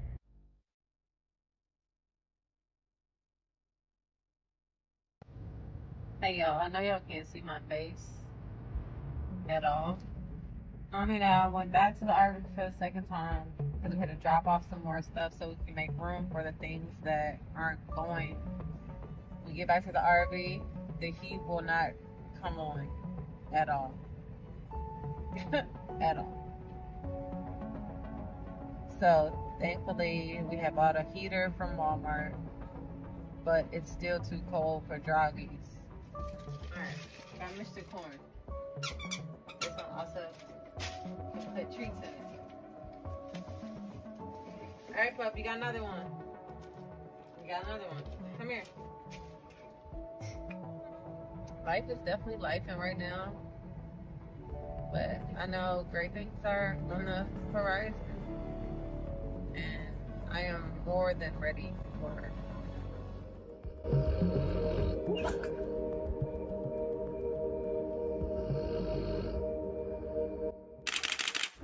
My name is Destiny Spurlock, and I'm from King William, Virginia.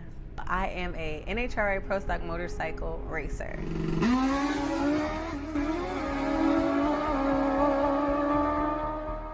I've always wanted to come to NHRA Pro Stock motorcycle and do really good in this space, but little do you know, my heart lies in NASCAR.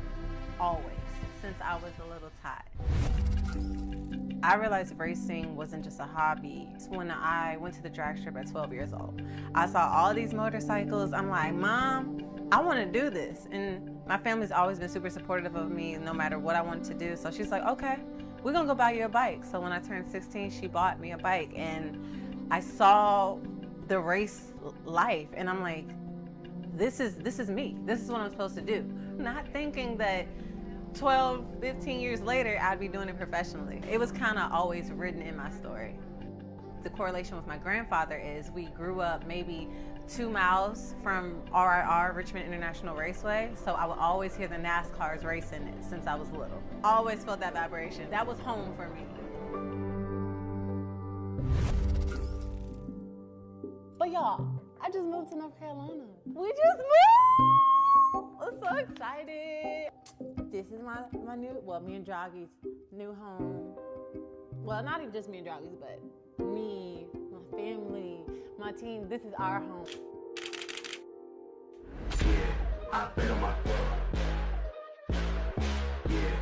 The premise of the workout today is cardio. Hi, I'm Brianna O'Leary. I am Destiny's strength and conditioning coach and a NASCAR tire changer.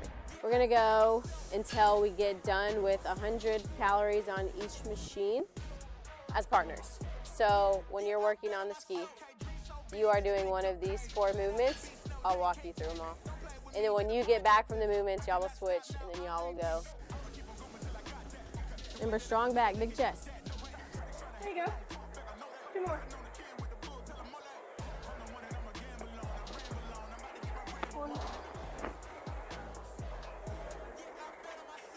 There you go. Boom, look at that. Nice. Less than 25 minutes. Strength training, cardio, all of that gets you in shape. You want her? To be able to drive without worrying about falling out of the seat. Yes. Without worrying about your stamina, without worrying about the heat. Mm-hmm. You know, and it just frees your mind up, concentrate on what you're doing.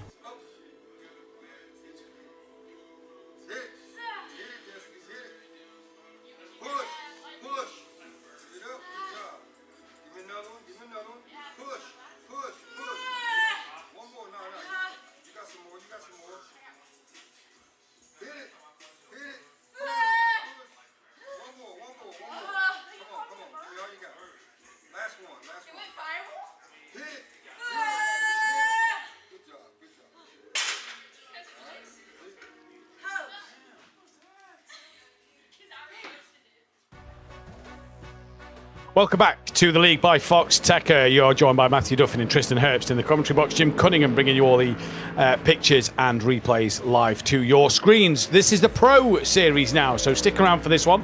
The pros are now in action for the race, or the next two races, 25-minute sprint and the 30-minute feature race. The points look a little bit like this, as when they magically appear on the screen. It's Marley Joff who leads 8 points to David Toth.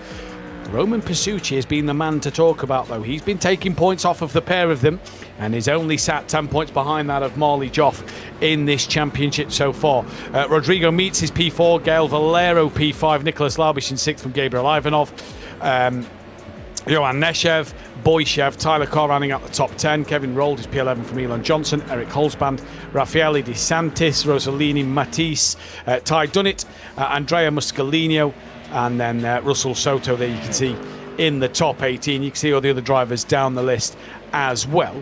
In what has been a really tight front pack here in the Pro Series, Tristan, between Toth and Marley Joff. But Roman Pasucci has been a driver to just start chipping away a couple of points and bringing himself into championship contention here. Well, I mean, talking about contention, he is currently at the top of the qualifying spots with a 159.6. And if we had a look at those championship points as well, he's only 2 points off of David Toth's current point standing. So he is well into the mix to try and contend between David Toth and Marley Joff. But he is going to have to work hard to get ahead of Marley Joff if he wants to try and make something work here. Unfortunately, a bit of a smaller grid for the Pro Series here. It's only going to be 20 cars out on the field compared to the 37 we got to see in the AM class. Unfortunately, that's how it goes most of the time with our pros.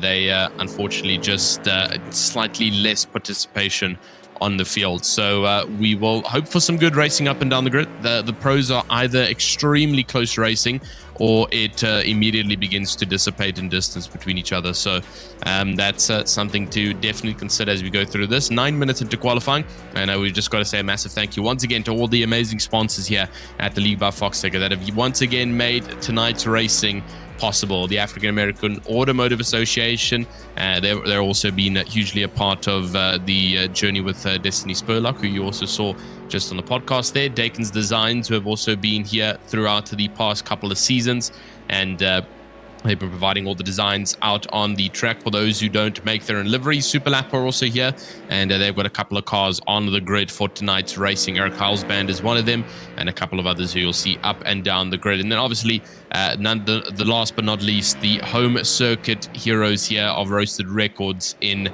Stuart, Florida. So they are currently at their home circuit for the sponsoring here of the League by Foxxtecca. So great to see them still on the board here with us, and they hopefully will have a prosperous future with Roasters Records continuing to provide all the fuel for the drivers on the grid. 10 minutes though into the qualifying, and as we mentioned, Pasucci has been a driving force in the championship points over the past couple of races, and he's doing it again by currently topping Marley Joff by about 0.6 of a second. Rodrigo Meets has also managed to slot himself up there for the Fiercely Forward team. So the Roaring Lions himself and Nicholas Laubish have also been putting some pressure on the other drivers. And just looking at how hyperly competitive the pro class is, there is only one driver in the 201s. In the AM class, there was only one driver in the 2-minute flats. The rest were in the 2-minute ones. So as you can see, 159 all the way to 2 from first down to 20th of Mayor Dianarine. So it's a very, very tight-knitted field here for today's racing.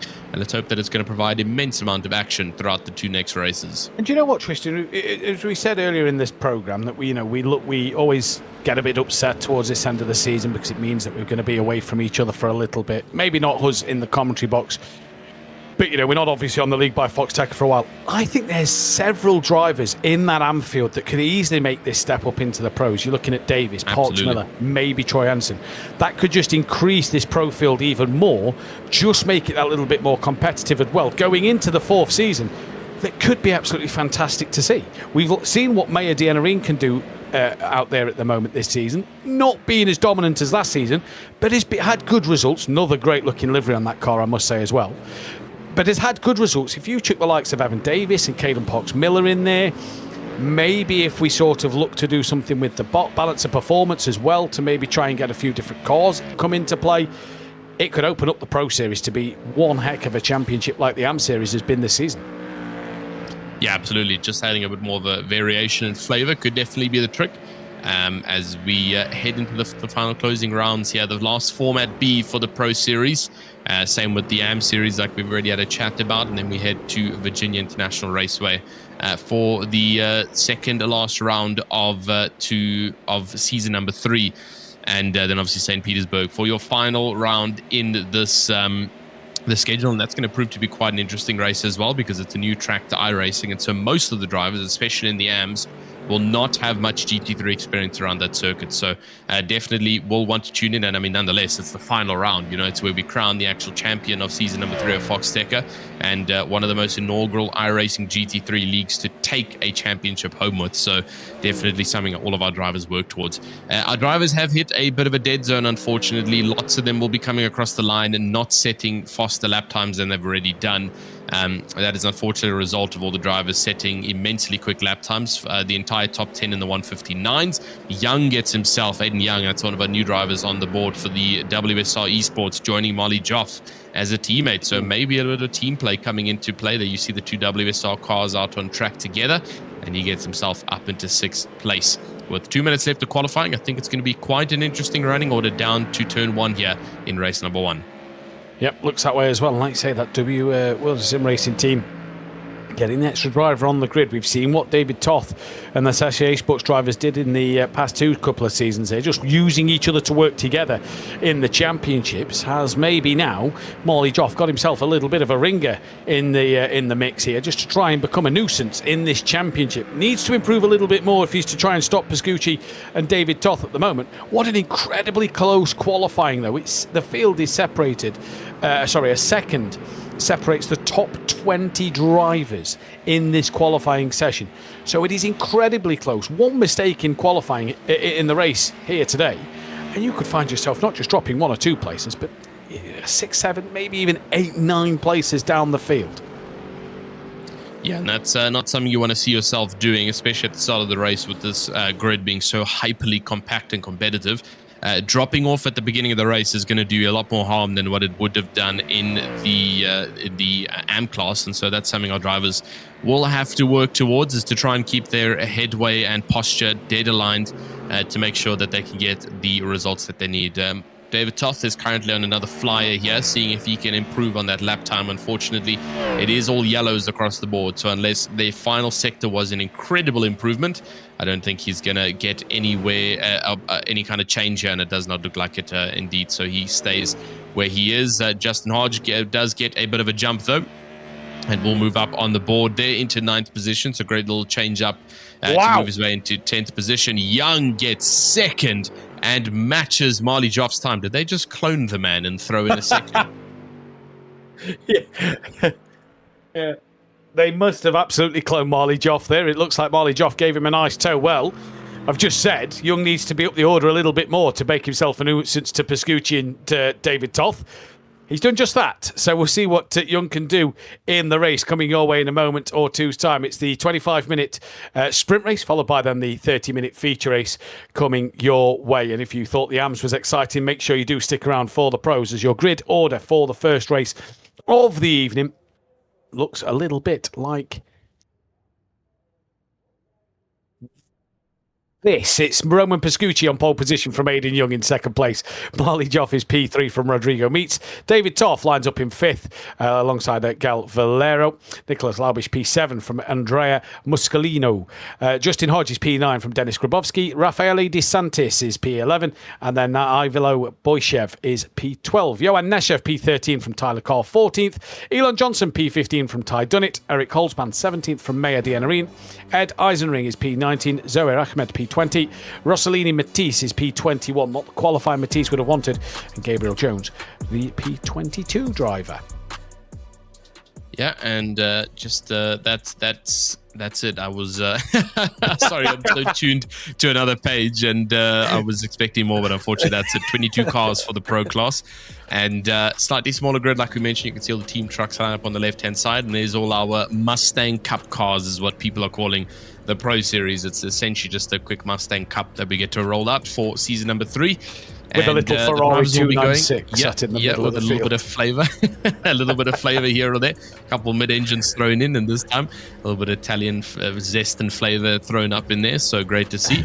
There will be a short formation lap though in the pros, like it was in the AM. So literally just around Sunset Bend, and then we will get going. We haven't started just as of yet, but we will be away shortly once the pace car gets moving. And there we do see I think our final driver in the background, they did just jump into his grid spot. So we will be heading off, still waiting for Gael Valero. He is positioned in 6th, and he's now jumped into the car. So we should be good to go in just a matter of seconds. And there we do see the gantries have officially deployed, and our pace car will be ready to go in just a couple of seconds for the pro class race. We've got a second team member for the WSR jumping in, and hopefully the two of them can work together to keep Roman Pascucci at bay. If not, David Toth is going to join in, and this may turn into a nice four-way battle for the lead. It could be a nice four-way battle for the lead going into this first couple of corners. This opening lap's going to be really crucial for the likes of David Toth as well, down in 5th place. He needs to try get some pace coming through the field as Arctic Fox in the virtual grandstand. That is Ramsey Imner saying thank you for the commentary today, guys. Our pleasure as we are green and go. And they're already 3 wide on the second row of the grid. Marley Joff, that of Young, and I believe that is, I can't remember who that is actually in the yellow liveried car, is the leader. Roman Pascucci got a good jump there, good start to the race. It is Rodrigo Meats who's moved up into 2nd position at the moment in this race. David Toff now attacking the back of that of Young, who looks back up the inside of his compatriot of Marley Joff. It's Marley Joff actually now running in 3rd place, not Aidan Young. So Young now trying to fend off that of David Toff on the opening start of this lap. Good first couple of corners at the start of this race, nice and clean from them all. And it is Roman Pascucci who has got himself nicely clear at the front. Neshev's had a bit of an issue though, dropped off the pack by about 9/10 of a second. As that is Nicholas Laubish. No, it's not, sorry. It is Laubish going up the inside, or trying to, with Adagel Valero. Can't quite get the move done yet as they're approaching down towards Cunningham Corner. Laubish still looking to try and make a move. Gets the door closed on him now. To the outside line goes Nicholas Laubish. The fierce lion on the side of the car trying to roar its way to the front of the field. Now looking up the inside. Very tight and close between the two of them. Still though, Tristan can't get the move done. And Muscolino fancies a bit of action here. Yeah, got a little bit of action coming up at the top side here between all of our drivers. Muscolino now in 8th position. Justin Hodge just behind. DeSantis, Boyshev, Johnson, they're all in a nice bit of train here. Unfortunately, Dean Arena has lost out a little bit in this fight. We'll have to try and work hard to see what he can do in this battle. Unfortunately, he's feeling a lot of pressure there from Ty down a little bit further down is Ed Eisenring. And he's just on the inside there of Matisse, just running around there. Boyshev has made an error, and he's dropped down all the way there. You can just see him in the background. Johnson as well, the two of them involved in something. And there we see Boyshev. Johnson's actually a bit further as well. And so Neshev currently down 7 seconds on the field, all the way at the backside here. So something has definitely happened there to Yo Neshev, and he's going to have to try and work his way back up here. Laubish gets ahead of Valero, and the two of them are switching it around continuously as they head through Sunset, side by side actually, heading down towards turn number 1 between these two cars. Let's see who's going to come out on top, the 33 or the 47 of Laubish. There's a slow car up on the inside, and that is Grabowski, who's just conceded a couple of spots there, so not too sure what's going on with Grabowski, but he is going to lose out on those spots. Boyshev's into the pit lane now, and possible damage on that car that he needed to get repaired. He has Grabowski fighting it out with the DeSantis, and looks like he's going to hold it out in 10th position. Good bit of racing though that our pros are showing us, and fortunately Pascucci has not been able to run away here. Meets Joff and Young as well as Toth, all within the train here to potentially attack for P1. Yeah, or potentially attacking for P1. Going in towards the hairpin for the second time round. This is what happened to Neshev at the beginning of the race. Boyshev has come back out the pit lane, so this is Neshev here. Then you can see just on that the inside line, sorry, looking at the wrong Lion car there. Does he just get a bit, looked little net Cody that, and into the wall he went. Not too hard, but it will damage that front end just a little bit. So that's what happened to Neshev in this one then. Looked a little like a net Cody door-to-door tap there on the side of his Mustang. Rodrigo Mizzo still ahead of Marley Joff at the moment. Down through Cunningham Corner they go once more, and this is just allowing Roman Pascucci at the moment just to pull away ever so slightly here, Tristan, in this race as Marley Joff looks to build that pressure once more. yeah, looking to see if he can potentially close in on this gap, and right behind Rodrigo meets for the fiercely forward team. So it's a nice bit of a mix here. Laubish has to try and get upfield to assist his teammate in second, but that's going to be quite a long jump that he's got to work with. Unfortunately, two drivers completely off the packs here. It's Neshev and Boyshev, well far off on the rest of the grid. Johnson's also trying to jump up on the rest of the grid. This is a bit of a replay of what happened to Boyshev at the start of the race. So there's Avilo Boyshev on the outside line in his white and black Mustang. Makes a bit of a squabble there with the likes of Grabowski on the inside. Just up ahead is DeSantis, so still looking fine here for Boyshev. Where did the incident occur for him? I'm assuming he's run off late into the backside of someone. This might be incorrect, and then it's weird though, because I saw Boyshev. It could be coming up now because Boyshev did lose it somewhere, and I thought it was closer towards the end side, towards the Ullman Strait. But trying to see he has the potential other replay. This could be what happened to Boyshev. So he's feeling pressure from behind, gets up on the inside there from one of the other drivers, and just a knock to push him out. Oh my goodness. Okay. I was not expecting that. That is a hard hit for both Boyshev and Johnson, who have just completely knocked off. Can we get an onboard of this? Because does this feel a bit like a retaliation? My goodness, that is hard. I tell you what, look at that steering wheel input.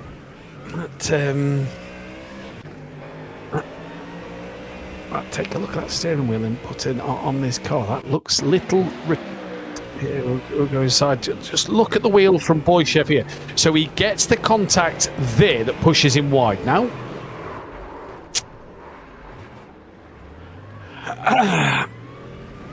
I'd like to say it's half a dozen of one, 10 of the other, but it really didn't seem that way or feel that way from Boyshev there. That felt quite the retaliation, if you ask me. The corner turns left and he turns sharply right into rejoining onto the circuit.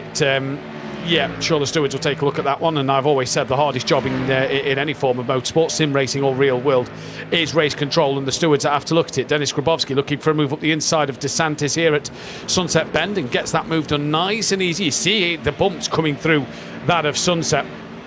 And Grabowski gets the slingshot through. DeSantis gets a better run on the exit of the corner, but Grabowski's managed to hold that line that will give him now the inside line coming in towards turn number 1, and manages the Ferrari, the sole car that's not a Ford Mustang in the Pro Series, does hang on. And you were saying, Tristan, at the top of the programme about the porpoising and the bouncing here at this circuit. Obviously an old airfield here at Sebring, so it is not as smooth as a normal racetrack, and you just see there coming through Sunset and turn 1 how bouncy that Ferrari is compared to the Ford Mustang. Yeah, just bouncing out all over the circuit, and as you can see, like you mentioned, you can just see it there with Grabowski versus DeSantis as they try and work their way around. Yeah, Grabowski from the Altitude Freem Esports team is going to try and contest DeSantis up on the inside line. Yeah, the Russian driver seeing what he can do, and just not able to get up ahead, or just actually managing to get up ahead of DeSantis. So good move on that front. In terms of your top 5, though, it has unfortunately not changed order at the time being. They're all pretty much sitting dormant in each other's slipstream, so they're all very close from each other. But what we know from the Pro Series is that people only tend to attack when there is a 100% confirmed chance of making a good and clean overtake. There's no last-minute dives. Even in those final moments of desperation when the race comes to a close, which you normally see in endurance racing and how that happens, it really doesn't tend to happen in the Pro Series. And we're just looking at the porpoising and the movement. The Ferrari nice and close to the floor. You can actually see it on board, and we're going to see it at its best angle as we come through to Sunset now. Just watch how much Denis Grabowski's inside cabin bounces around as we head through. So you'll see it now. You can already see a little bit of bumping and shafting coming on. That's still on the asphalt part of the circuit. As we get into Sunset, it goes to concrete, and this is where you start to see the car really start to bounce. So there you can see it already bouncing and bouncing, and here comes the big bump, and oh my goodness, that Ferrari shakes a lot, and he's able to keep it nice and stable. Oh, actually makes contact on the outside wall there, so Grabowski does have to watch out there. if he wants to prevent further damage. Continuously clabbering that left side wall will eventually give you a bit of left side suspension, which is not going to give you a good run towards the line. And it's very easy to do after Sunset Corner. You want to try and carry as much speed and momentum out that corner as possible, and you sometimes just run a little bit close to the wall. Now, I did see Declan Dianarine during qualifying. He made a comment of the Sunset livery on Maya Dianarine's car, which is quite fitting today comparing the fact that we've got Sunset Corner. So the nice Sunset livery of Maya Dianarine, who's up to P12, so up a couple of places in this race at the moment. The field nice and tight though at the moment, Tristan, but we've seen this with the pros. They're all very patient and will try and pick their moments in making overtakes. Yeah, we'll definitely keep the confidence going on here, and they'll be nice and patient. Maya Dianarine with that beautiful Sunset livery, I believe. New one coming in for the Sebring circuit, and someone in the virtual Grand saying they catch I catch the intent wreck.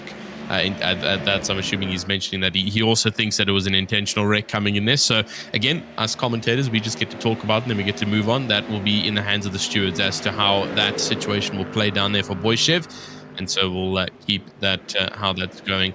And Boyshev and Neshev, two drivers who have been involved a little bit haywire throughout this throughout the season number 3, and so they've been on the board, I believe, from the stewards. Unfortunately, Boyshev will be back on the board here after this race. In any case, though, 10 minutes into the racing action, 15 left to go here in this race before we come to the end of the pro race number 1, and then we head into that feature. For the time being, though, Mascalino is in your spot to rotate up to P1 after the top 8 flip around. Pascucci will obviously go back down to 8th position. Good amount of action, though, that's still going on circuit, but no one really going for any kind of overtakes. Yeah, this is the Matisse incident in this race. So Rossalini Matisse looks to get the run up and under through turn 1. Goes defensive on the car just behind him. And then, again, it's just silly driving there. Matisse comes back across to open the corner up for himself and just then finds his rear end being spun around by the car that's alongside him. It's just a little silly from some of the pro drivers here tonight at the moment, already at the start of this race in the first one, but nevertheless we keep going here at Sebring. Pascucci from Meets, Joff, Young, Toth, Valero, Laubish and Muscalino are your top 8. They will be the drivers who will be inverted in that order for the grid in race number 2, provided they stay there in the next 14 minutes time. But you can see that Pascucci, since coming in, has been a breath of fresh air, because it almost looked like the Joff and Toff show. Now the Argentinian driver has started to just put the cat amongst the pigeons and really try and mix it up a little bit more. Yeah, definitely so. Coming in for Roman Pascucci, and Meets, Joff, Young, Toth, all still behind. And he's gotten a bit of a distance here, 7/10 or so. And we'll have to see how he will hold off on Meets and Joff. Joff and Young, they're currently sitting dormant in terms of the team play, and so we'll see how that works for the two of them. Laubish in the background there in 7th position. He's got pressure from Mascalino and trying to push on to Gal Valero in 6th position. So let's have a look to see how the fiercely forward driver is going to manage himself here against Mascalino. Pushing on strong behind him. Hodge is also just in the background in his two-tone Mustang in the background there, the teal and pink. Also very nice little play on colors for that livery. Gal Valero about 1.2 off of David Toth, so that's where the separators happened between the top 5 and the rest of the drivers who are still behind.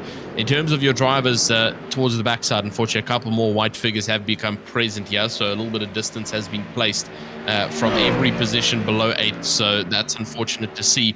Ty Dunnett has just gotten past the Maya Dianarine, and Dianarine will now try and fight this one back coming into turn number 1 for the Dia Racing team. Let's have a look to see how this is going to go for him, and trying to look up on the inside or the outside, right up on the rear of the Mustang. Nowhere to go just for now, and he has to just sit in the background there of Ty Dunnett to see if he can try and make an overtake.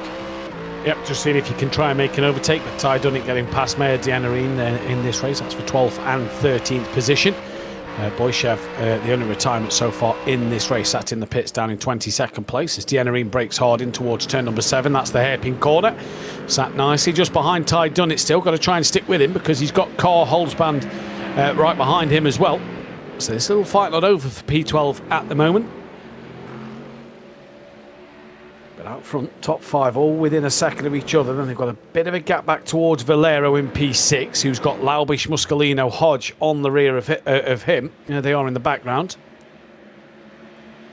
And Pescucci at the minute just so far in cruise control, not really pulling away massively, but is able to just stay at a nice comfortable gap ahead of Meats so far. Meats having a great showing, by the way, here today, because just looking at the championship standings, P4 in them, only 26 points back off of Marley Joff. So Rodrigo Meats here.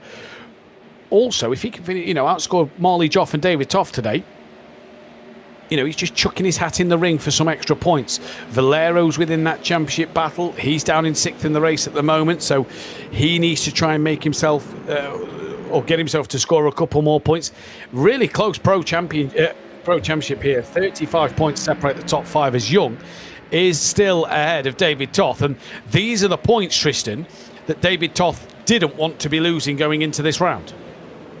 Yeah, no, you definitely don't want to be trailing down in 5th position, especially when contesting up in 2nd. And we were already talking about it, that Pescucci was only 2 points off of David Toth. And now with Pescucci currently leading this race up in P number 1, he has got the best possible opportunity to further extend the lead against David Toth in this race. And so he'll try and pull that off for the first race here. Only about 10 minutes left to go in your pro race number 1. Unfortunately, it's been slightly eventless as we try and proceed throughout the rest of the track, and we'll hope to see a bit more action throughout the rest of the circuit. Gabriel Jones is down 21st. He's got a meatball flag, and something has definitely happened there for the Streamline Motorsports team. Again, it might have been one of the bumps on Sunset, and that's a huge clubber on the left side, and what Grabowski just did a couple of laps back, and that was a much harder force there from Gabriel Jones, just enough to completely wreck the left-hand side of the car, having to tow it back. And that's unfortunate because the pit lane is just to his right-hand side, but he cannot just enter it. He has to tow back or go an entire lap with all the damage. And he had a bit of a snap mid-corner through Sunset there. That's what sent him wide into the wall and hit it hard, like you say, as Meats just getting a little closer to Pescucci over these last couple of laps. We're into the final 9.5 minutes of this race. Young still fending off that of David Toth.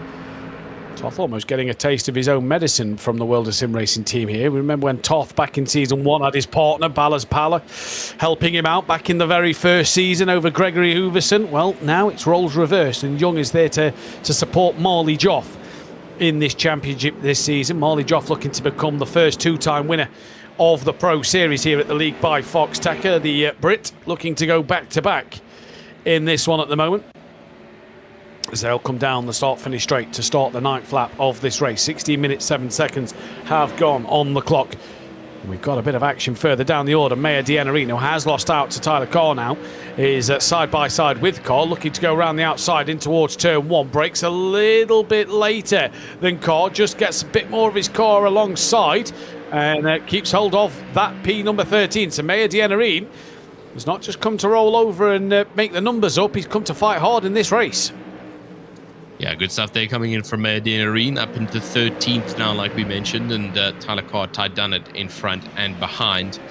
And just seeing how he can maintain himself out on the circuit. Eric Halsband also just behind with Eisenring in 16th.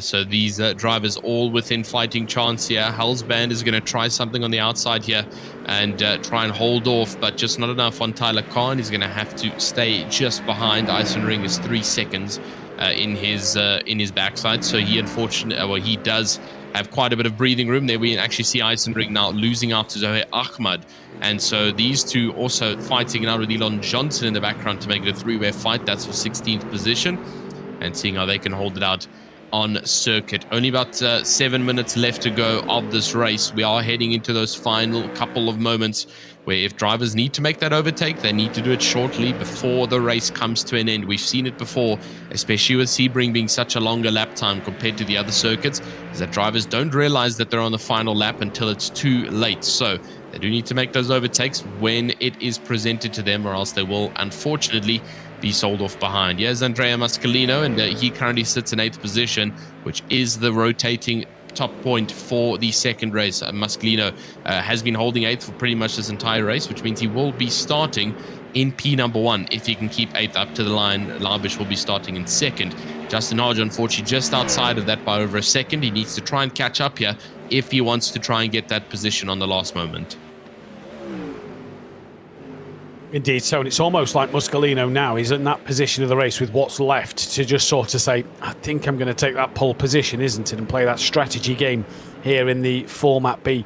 Question for you, Tristan. I saw it get asked earlier in the virtual grandstand. If you was to do an entire season of one format, would you rather a Format A season or a Format B season? Because I think, as much as I enjoy the pit stops and the strategy, I don't think it's a long enough race for strategy to be the be-all and end-all. I think the Format B, with no pit stop, two arguably sprint races, I think provides a bit more entertainment. Yeah, personally for me, I would definitely take an entire season of Format B racing. It really does just provide a bit more entertainment, and drivers just tend to push a little bit harder. There's still a lot of clean racing, but drivers do tend to really put the foot on the line and make some considerably better overtakes. And like we say, in an hour race, your pit stop strategy is not the biggest and most important thing. Maybe in something like a 3-hour or a 6-hour, then yes, it's crucial when you pit stop and you're driving and you're changing team drivers and all that kind of stuff, where pit stops become obviously the 50% of importance in the race. But in a 1-hour race, that pit stop is purely just for you to get some more fuel in the car and then go out again. With GT3s, their tires can last the entire hour. And so most drivers actually stick on the same set for the entire time. So the only thing that can really go wrong in your pit stop is if you completely miss your pit box, or if you get yourself a drive-through penalty, which doesn't really happen too much here at the league by Foxxtecca. So I definitely prefer the randomness of Format B, especially with that top 8 flip. It really puts drivers in a position to try and push and regain positions that they've been placed down due to the system. Yeah, completely agree. I think it's a great format, as this is Elon Johnson looking to make a move up the inside of Eisenring. Neshev in the background might fancy a look through as well, but doesn't Sunset Bend. So Elon Johnson moves up to 17th place ahead of Eisenring then. And will now try and chase after that of Zohair Ahmed, but he's got to fend off Eisenring, who's trying to come back at him out of Sunset down towards turn 1. There you go. And Eisenring looking on that outside line, which we've seen work a couple of times in this race, but also not be that great at other times. And Eisenring gets really close on the exit. Oh, late defend there from Elon Johnson.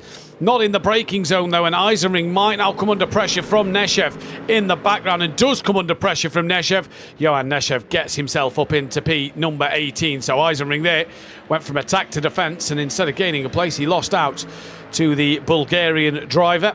And Johan Neshev moves up yet another place into P number 18 at the moment. So a pretty quiet first race, not a lot happening. These front 5 have been together for so long in this race without any of them looking to make a last gasp move.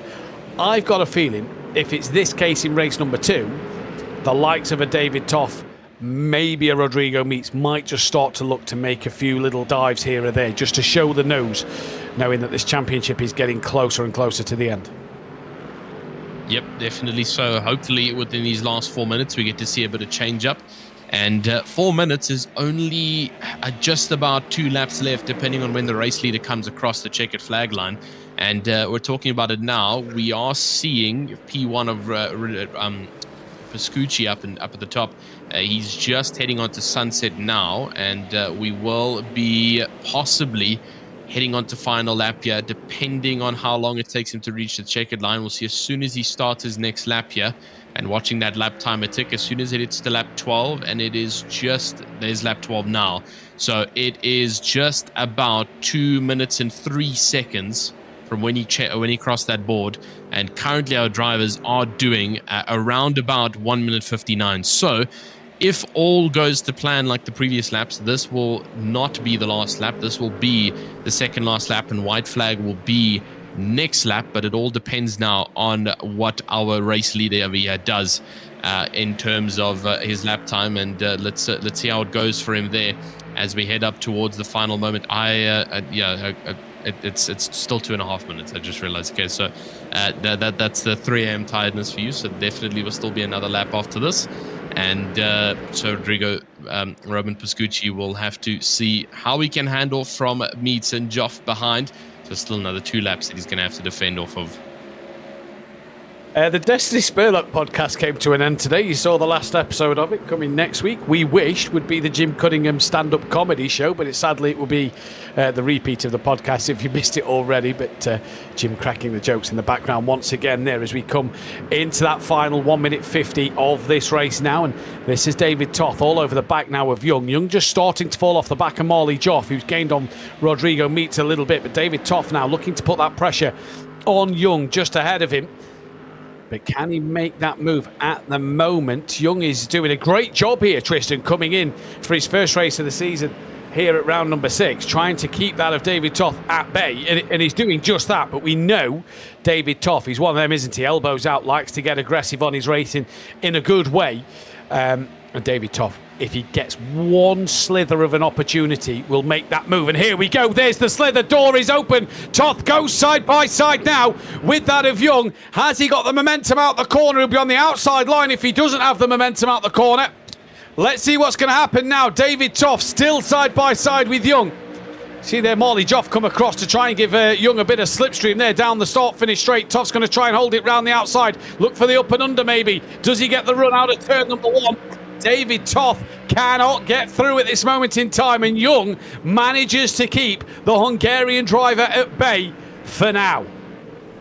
Yeah, great job there for Toth and for Young, apologies, keeping David Toth just behind. It's been a good close battle between the two of them, but the race is coming up to a close now, and you can see that those final moments of dives and overtaking opportunities have officially presented themselves. David Toth is going to try it possibly once or twice more here as we are on the final lap of racing until we are done with the pro race number 1. David Toth, last moment to shine here behind the likes of Young. This is going to be a hard push to try and get past 0.2 of a second behind. Gal Valero has also joined in here, so if he does make a bit of an error here, this is going to force himself to be into a situation with Gal Valero behind as well. Pascucci still got that 7/10 gap now to the likes of Rodrigo Meets, and then Marley Joff 3/10 behind. Young has unfortunately dropped completely off of his teammate here, and he's under pressure from the defense of Marley Joff. Can Young keep 4th position, or is David Toth going to put enough pressure? We'll have to wait and see how this is going to work out between these top couple of drivers. But we are heading on to the Almond Straight, the final time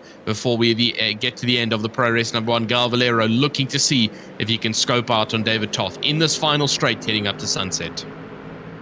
Indeed he is there, and Roman Pascucci looks like he's going to be set for yet another race win. Young is absolutely defending from David Toth. He's putting David Toth in the path of Valero here. 1 corner to go. Pascucci's going to come around it. Could Pascucci possibly get to the line before the timer ticks over? No, it will be the checkered flag for Roman Pascucci, who takes to the line now and does win this race from Rodrigo Meets. Then Marley Joff. Young stays ahead of Toth. Valero couldn't get through. Laubish in P7 from Muscolino. Hodge comes across the line in P number 9. Ahead of then Rodrigo DeSantis, Dennis Grabowski in 11th place from Ty Dunnett, Maya Dianarine, Tyler Cott, Eric Holzband, Zohair Ahmed, Johan Neshev, and Johnson and Matisse a little further down the order.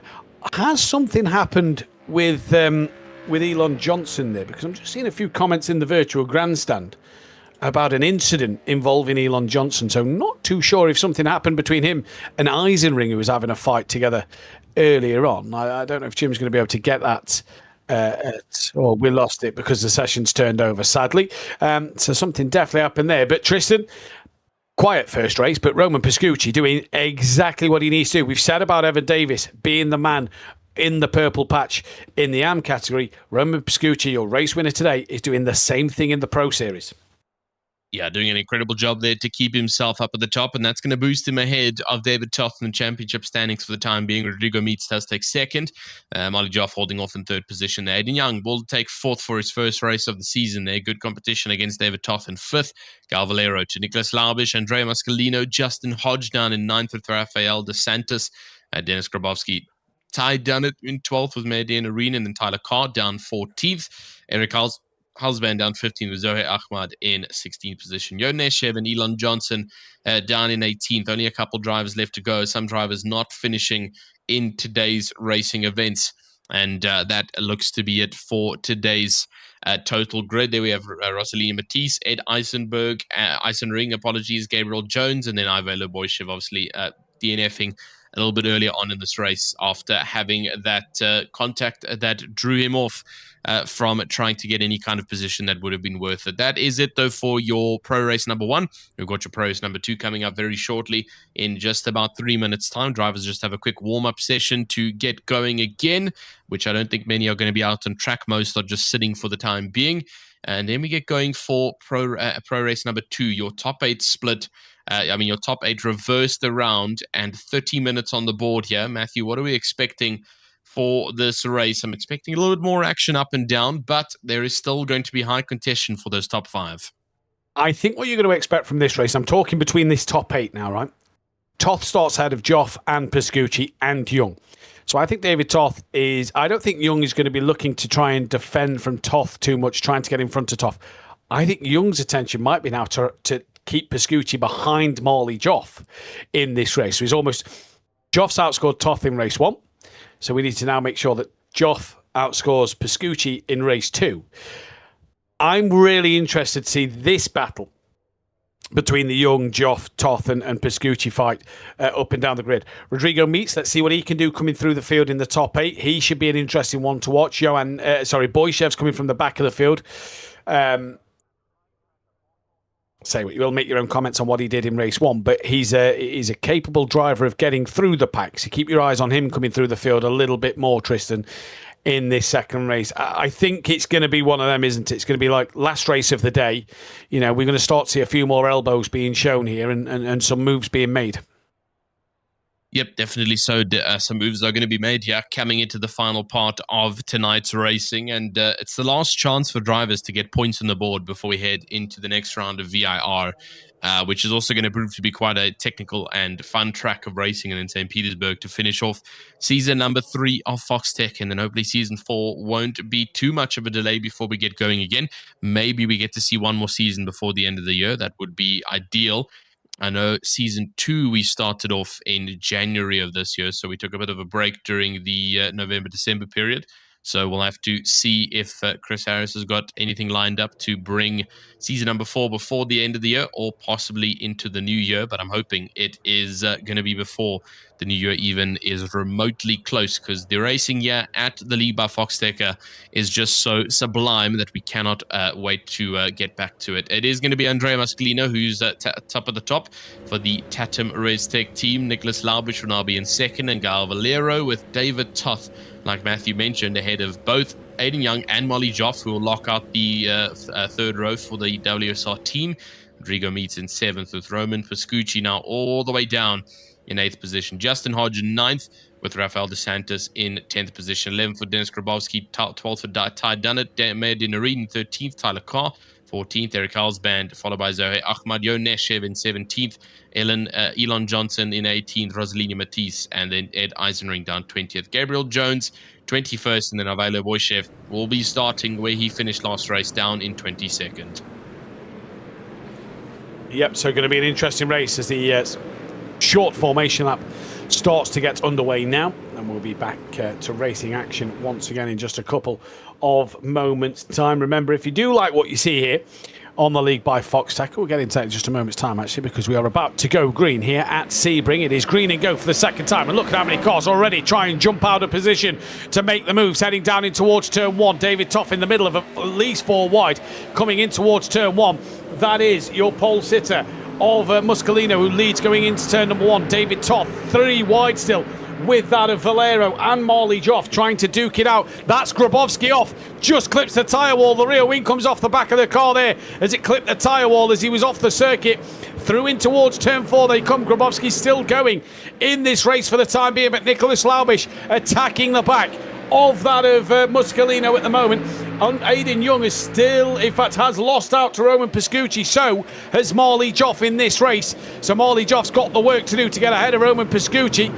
And first of all, he's got to try and stay ahead of Aiden Young at the moment, as the two World WSR Sports team going side by side. A little bit of contact between the two as well.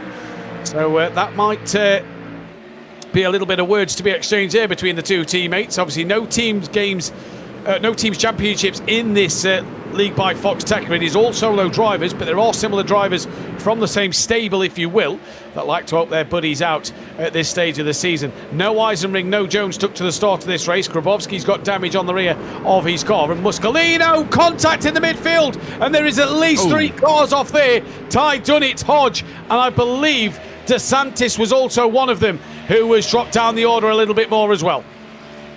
Yeah, my goodness, a lot of action up and down the field. Yeah, Laubish has just gone off as well. So much action in the top spots here that have really transcended in the 30-minute mark. Laubish is already back into the pit lane and out of this race from what it looks like, and he's decided to call it after such a short time. Muscolino to David Toth, Gal Valero, Pascucci, Joff and Young. Rodrigo Meets now moves up into 7th, and then 8th position now for Tyler Carr. Johnson all the way up to 9th position, so lots of change up here on the grid with all the changing around. Johnson up 9th position. Boyshev has decided to also come back onto the grid, and he's in 11th position right now, so he's really found some speed. Rafael DeSantis, Dennis Grabowski, Ty Dunnett, Nicholas Laubish, Justin Hodge, and Ed Eisenring, all drivers who've lost out massively at the start of this race and dropped off the grid positions. Pascucci, though, is ready on the backside of Gal Valero to chase down on Toth and potentially breach further into the podium spots here. This is looking good, though, between the top drivers. Mehdi Nareen also survived the chaos. He's 3 positions up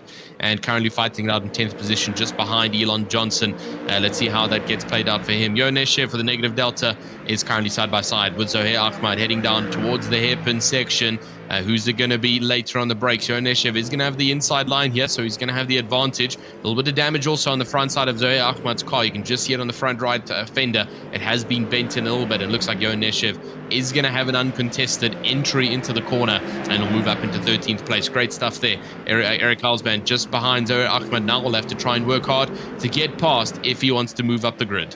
Yeah, Roman Pascucci's the man on a mission at the minute, up 4 places ahead of Marley Joffs. That's one championship contender he's ahead of already. And now he's trying to get past that of Valero to get onto the rear of David Toth at the moment. Muscolino doing a great job for the first 3.5 minutes out front, leading this race. Not sure what happened to Laubish. Hopefully we can get a replay to see what happened. He's just gone out this race straight away. So whatever it was, he's out of this race and has called it a day for this one this time around. But so far, coming through the field, the top 8 all nose to tail at the moment, with Johnson trying to get onto the back to make that 9 deep. As Boyshev now moves out of Meyer Dianarine up into 10th position. So Boyshev claims another spot. And there you can see in the background, it was actually Meyer Dianarine who was a little wide. What is happening down the rear end of the grid? Looks like a couple of cars just jostling for position in this race. Grabowski's in the pits. He may have called that one a day. And a bit of side-by-side contact there. Zohair Ahmed and, that is Matisse and Neshev just in front, little door-to-door action. As here comes Ahmed and Holzband then trying to work their way through the pack as Neshev trying to come back on Rodrigo Meets here. David Toth looking for the lead though over at Muscolino. Looking for the up and under through turn 1. Doesn't get the momentum. That is Pascucci into the gravel. Immediately on the defensive. But here comes Toth to the outside line. Again looks for the up and under. But Muscolino parking it on the apex. Absolutely pitch perfect. Yeah, great work there from David Toth in 2nd position to keep ahead. And Valero is going to continue to try and push in from the back end side here, but it's not going to be enough. And Pascucci is also going to continue to push to see if he can get up towards David Toth here. Toth now going on for a move almost to potentially take over P1, but Muscolino is going to park the car on the inside of the apex and not allow for Toth to take that road. And so he still sits in 2nd position. The entire top 8 though in a long train of fight here, which is lovely to see. Unfortunately, a bit of a huge gap there with Johnson and Boyshev, and then Dianarine back. Also a nice bit of a fight. Here is the Laubish incident that happened earlier on, I believe, and Roman Pascucci down currently. Let's see, there's the contact with Toth, and there we just see Nicholas Laubish being knocked off the circuit. And just a bit of a rage quit coming from Nicholas Laubish. He was perfectly fine. Could have actually continued there, but just decided to return the car to the grid. Almost looked like a bit of an Alt F4. And he is out of the race after that. I thought it would have been massive damage, which a little bit more justifiable, but just being shoved off the circuit, I think there definitely was room for recovery there. You get this with the top drivers, don't you? As David Toth gets the run out of the Le Mans curve. Oh, almost making door-to-door contact with Muscolino a little bit there. Boyshev's got the slowdown for track limits coming through Le Mans curve. Now down onto the back straight in towards the sunset bend. You can see the sun setting on the final corner. And David Toth, big wiggle Big wiggle, David Toff. That's opened the door for Valero. Has it opened the door for Pascucci as well? Don't think so at the moment. Toff almost in the wall as he's trying to hold it around the outside of Valero, but drops down to third. Immediately tries to respond by coming back up the inside of Valero in towards turn number 1. David Toff, has he got himself through? Not yet, he hasn't, but doesn't even have a nose there. Joff now putting Pascucci under pressure as Pascucci looks to send one up the inside of David Toff. Can't make the move done. Jostling for position. Elbows out. And let's go racing here in the final race of the day. This is what we came to see in the Pro Series all season long. The battles happen at the very end of the races. And with this being the last 30 minutes, it is all guns blazing at the moment for these drivers. But Toth, how he saved that at sunset, I don't know. Yeah, that was almost actually looked like a bit of a tap there from Toth that sent him out. But really, really close to making contact with the wall. That could have completely ended Toth's race and led him down a spiral off the grid here. Fortunately for him, it just wasn't enough for Pascucci to get past. I think if Pascucci got past Toth, it would have been impossible for him to try and fight it back up. Pascucci would have gone completely defensive.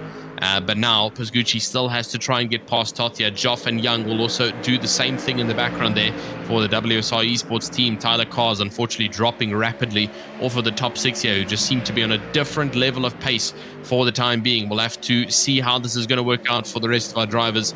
And we'll go back and have a look at that replay to see if it was David Toth just moving off the line and possibly having a bit of a squibble, or was there a bit of inside contact coming into the right-hander. And this is what I saw. You see the little bit of net code nudge that was given there to David Toth. That could have been much worse for him, but fortunately he was just stable. He actually did make contact with the wall there, and so just scraping the wall there from David Toth, a little bit of left side damage, but I don't think it's going to be enough to affect him in this race. So very, very close between the top 5. All of them are within this competition, not willing to let go at any point in this race. Gal Valero up into second now. He's trying to fight it out with Muscolino, and he's trying to take the opportunity by storm, something that David Toth hasn't been able to do yet because of the defense class that Muscolino has been delivering. But Gal Valero is everywhere. Muscolino is everywhere as well, defending, not allowing the French driver behind to get past the Muscolino. It's Italian versus French here, and they're just behind Hungarian. It's a full-on European battle for the top 3, and currently it's a good fight for Muscolino to hold the defensive line. It is 2006 FIFA World Cup rematch. This between the French and the Italian. DeSantis meatball flag into the pit lane as here comes Muscolino defending the inside line from Valero once again. Does he push him a little wide? No. Keeps him within the track limits. Good hard racing between the two, and Toth can't get a run on the pair of them. Pascucci can't get through. Joff can't get through. Neither at the moment, and Young was probably being asked to stay at bay and not attack the back of Marley Joff as Muscolino once again on the defensive. Toth looks for that smallest of openings. Can't find it there though, and David Toth is trying everything he can to make up places that he couldn't do in the first race, and he's struggling to do here in this one. But Muscolino, I have to say, for the first 9.5 minutes, what a defence this is from the Italian driver out front, making that Ford Mustang as wide as it possibly can be. Yeah, literally just parking it. DeSantis has got himself a meatball flag as well, done in 16th. And so he's into the pit lane, DeSantis, with heavy damage, and will not be able to strive out for that top 8 finish that he would have hoped for here. Muscolino still on the defense masterclass against Valero and Toth and Pascucci, and Dianarine a little bit further down in 15th position and trying to fight it out. So this is Mayor Dianarine on the outside line. Up on the inside is one of the fiercely forward drivers. My goodness, what a T-bone there that Mayor Dianarine just received, and then getting flung straight back on the circuit. That was by Valo Boyshev that made the contact with him. And so Dianarine, thankfully, it was a pretty square hit, so right in the side of the door, so not too much of a damage affecting his suspension on the front or back. Thankfully, just going to be a huge dent in the side of the door there for him. It doesn't look like he's pulling into the pit, so Dianarine looks to be staying out.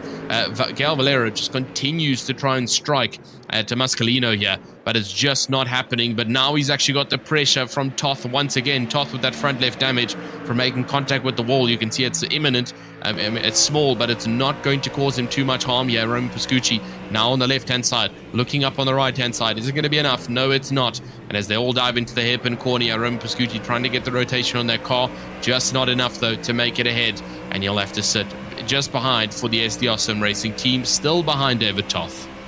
Literally nose to tail all the field here, and this is great racing to see at the front end of Pro at the moment. You don't know which way this race is going to go. You've got Joff, Young and Carr on the back of this train as well. Deanarine coming out the pit lane, so wanting to get back in this race and score as many points as he possibly can. DeSantis looks to be a retirement with the meatball flag, as well as Boyshev, as we saw with Boyshev hitting the side of Deanarine there. No way really Boyshev could go in that one, but this front battle really raging on now between the top 7 drivers in this race.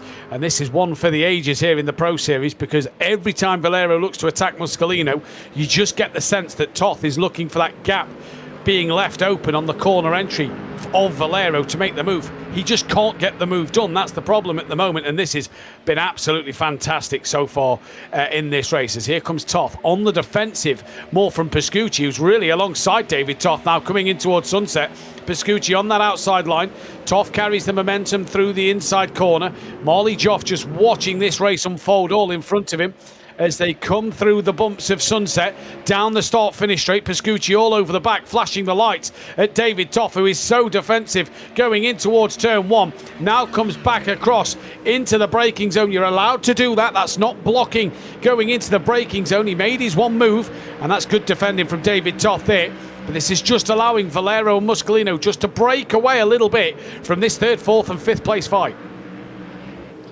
Yeah, good stuff there for the top 7 though, overall, to continue to try and fight this out. And Muscolino getting away from Valero's slight bit, 0.3 of a second. Marley Joff still not able to get past Pascucci, nor is Young behind Marley Joff. All 5 of them still within a nice long train here. Pascucci keeps getting right on the rear there, so does Marley Joff, but still no door of entry to make the overtake. We're not at halfway point yet. We are still closing in on the halfway point of this race. Waiting to see how this is going to go for all of our drivers. Elon Johnson, unfortunately, down 8 is almost 2 seconds off of Tyler Carr, and so he's kind of fallen off on this fight for 7th position. And so fight for 1st position all the way down to 7th, as they all still escalate throughout the track here. Gal Valero is continuing to be the closest man on track to making that overtake in Muscolino. David Toth was not even making any overtake attempts, so Gal Valero has done it twice already to try and make it around the outside or the inside of Muscolino, but there's just too much of a defense masterclass coming in from Muscolino to get past. He's absolutely placing himself as a wall with that wide body Mustang and not allowing for Gal Valero to make his way past. So he's going to really have to try harder. You can see once again Muscolino immediately to the inside line. He knows that Valero is going to have the slip here, but he'll rather have the inside for the rotation around Sunset, although Valero has got a massive slingshot advantage now on the outside line. Is it going to be enough to wrap around here, or is Muscolino still going to hold? And actual fact, Gal Valero is going to have the slingshot, and he's going to be faster on the exit. He's now going to have the inside line heading down to turn number 1, and this is the best opportunity that Valero's got to take P1 in this race, and it looks like he's confirmed it. What a great move around the outside of Sunset, and Valero now defends for P1. Not yet, he doesn't, because I think Muscolino may just have a nose. Breaks a lot later in towards turn 2, and here comes Muscolino once again. The front 2 duking it out. David Toth back with them. Still Muscolino has that inside line and a nose right there. Little bit of contact maybe between the 2 Ford Mustangs out front that's brought David Toth back into play. Almost 3 wide. Toth is pushing Valero down the straight towards the turn 7 hairpin. Really bumper to bumper. Toth breaks early, looking to get up the inside line of Muscolino through the turn 7 hairpin. Gail Valero now has got out in front and could start to pull away, and still David Toth cannot get through onto P2 on this podium at the moment. He is trying his damnedest to get onto that second step, but cannot do so. And Valero and Muscolino, great fight there. Valero coming out on top, but it is not over yet. Gal Valero now needs, at half distance in this race, to just start to open the door, as here comes Toth. Had another look, but can't, Tristan, can't find a way through at this moment. Yeah, just not able to make it past there. But Valero has done a good job to get ahead of Muscolino. That's completely broken the standardist that we've been seeing throughout this race. And now, over just passing the halfway mark of this race, this is where it starts to get serious between those top 7. They'll start to make the competitive overtakes here to make sure that they sit in a fixed position coming up towards the end of the line here. You can see the I-rating differences among the top 7. It's all relatively close. Tyler Carr's quite a bit of distance off with 6,000 compared to obviously David Toth. You can't even see the K because of it being a 3 digits on the board, 10.1 thousand I rating for David Toth, and continuing to build up that legacy to extend it further. Roman Pascucci behind 9.6k, also trying to chase down here, and we'll have to see how this is going to go. This is potential overtaking opportunities all across the board here for the top spots. David Toth is going to go all the way on the outside line again to block off any kind of opportunity or thought that Pascucci was trying to demonstrate. And he'll have to sit right back behind David Toth here. Continuous up and down fighting. Mascalino now losing out to Valero, who's getting a bit more cleaner air up in front and uncontested by all the other drivers. The WSR boys of Aiden Young and Marley Joff also just not able to get ahead of Roman Pascucci. Tyler Carr just holding on in the background. Hulsband does get ahead of Matisse, though, down in 12th position, so at least that's a bit of change. But for the rest of the grid, not too much going on for fighting positions other than this top 7 fight. And you're noticing now that Valero's just starting to pull a little bit away. It's been all them orange numbers, which means they're within half a second of the car in front on the timing tower. He's broken that, got it up over half a second, got that number to the yellow now. So Valero just starting to break away a little bit more from Muscolino, who is the cork in the bottle, if you will, on this track at the moment here at Sebring.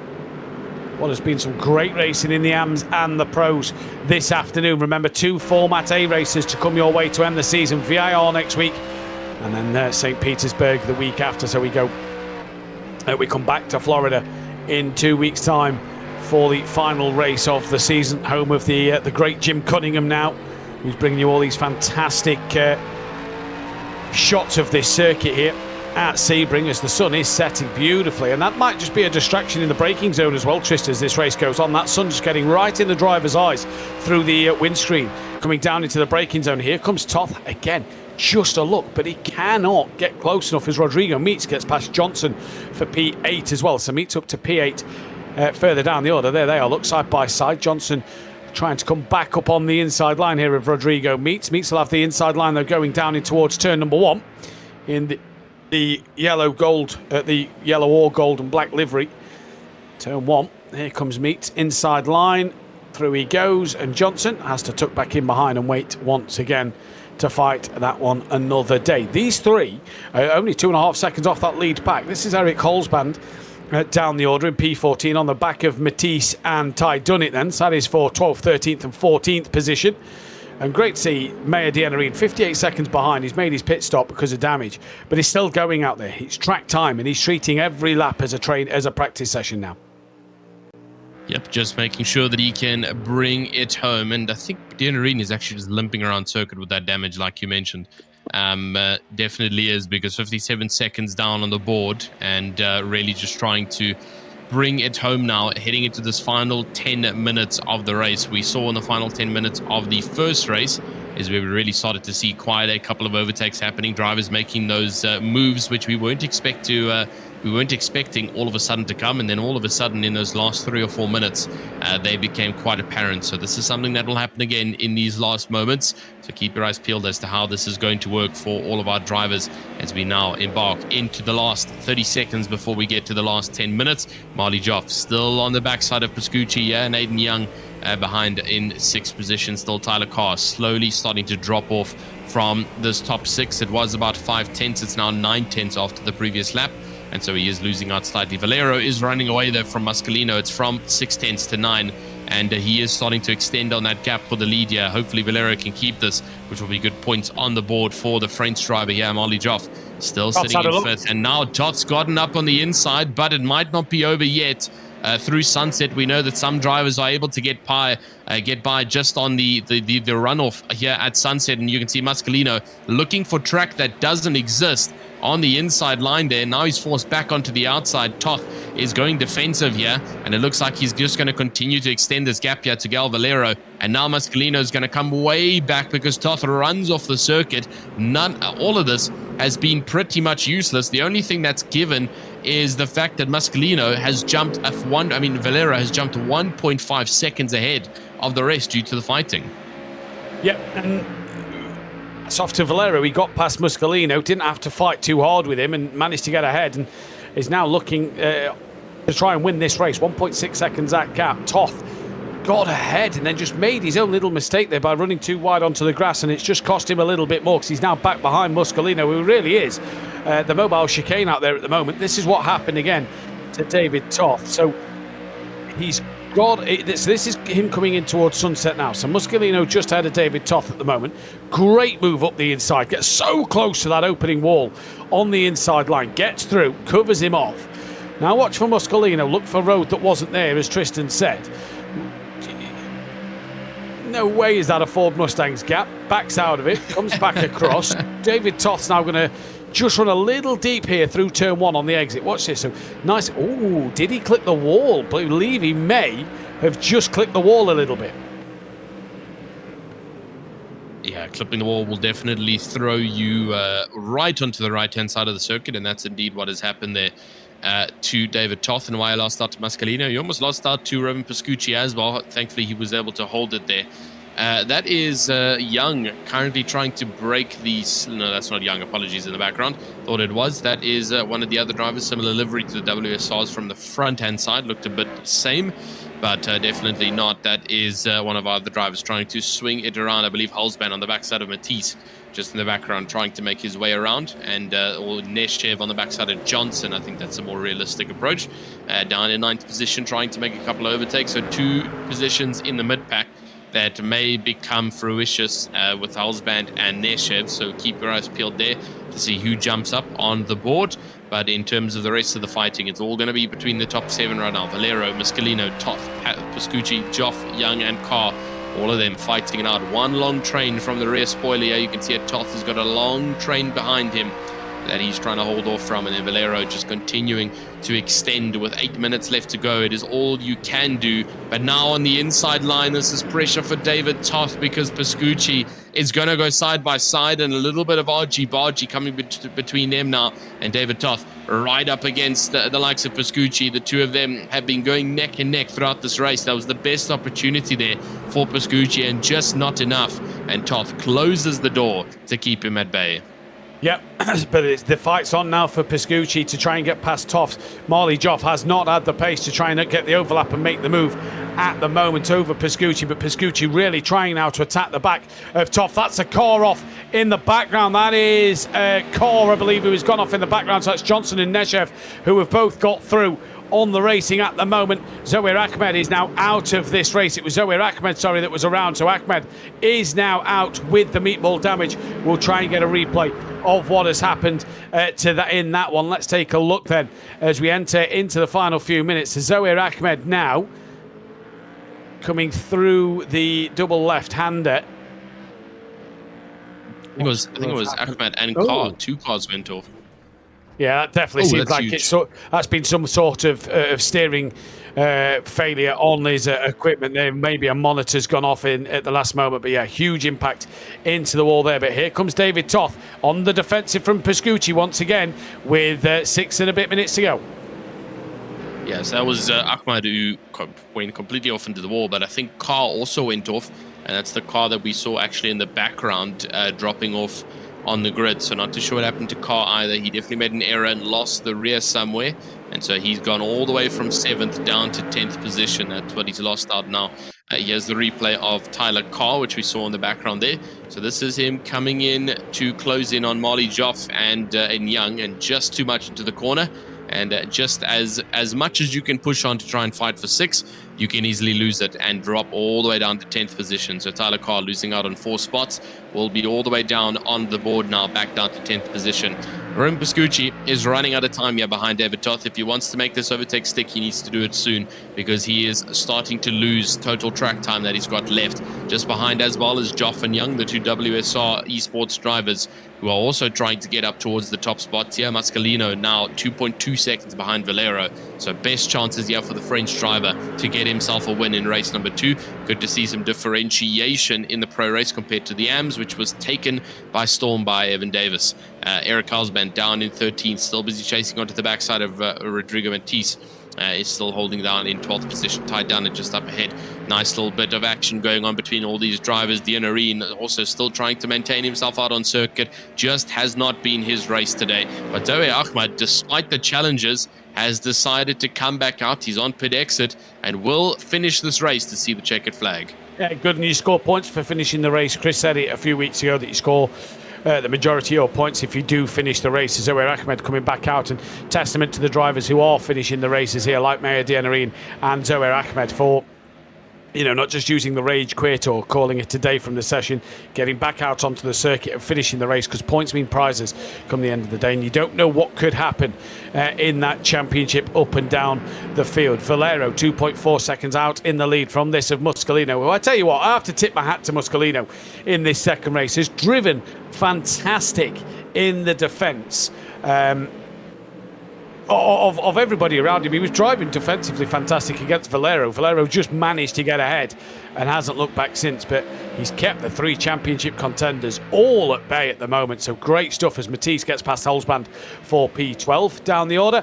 But these 5 line of stern and have been. This has been this close for 26 minutes 51 seconds.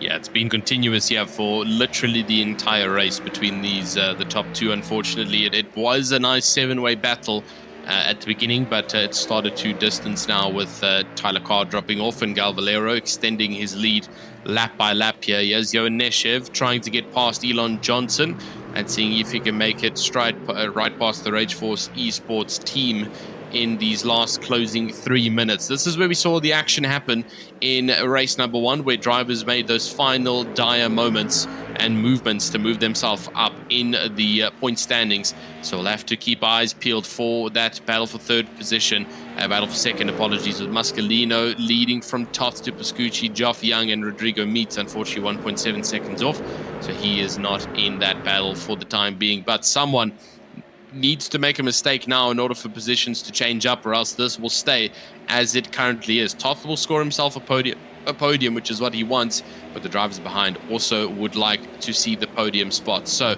lots of contention here between our pro drivers heading into the last 2 minutes. And as we come around the embankment, this is, I believe, and someone correct me on my math if I'm wrong, but this will be the white flag lap. We've got just under 2 minutes left to go. And so this will be your final lap. Matthew giving me claps. I appreciate it. Thanks, guys. It's a nice early morning math. I hated math in school, so when I get it right at here comes David Toth looking side by side with Adam Muscolino, and you've got Pascucci trying to get through as well. Morley Joff waiting in the wings. David Toth now has it inside line, coming through turn 2. Has he got the move done? No, because Muscolino fights his way back through, and what a move from the Italian drivers, who just gets the up and under through 3 into 4, and Muscolino muscles his way back into 2nd place. Morley Joff now looking on the back of Pascucci in towards turn 7 hairpin. To the outside line comes Morley Joff. This could be the greatest move of Morley Joff's race, and he's through. They made a bit of contact, but Morley Joff gets past the Argentinian. Can Young now follow through and take even more points away? They're now side by side. Young's going at it to the outside of Cunningham Corner. Can Aidan Young get through? No, he can't. But what a comeback from Muscolino.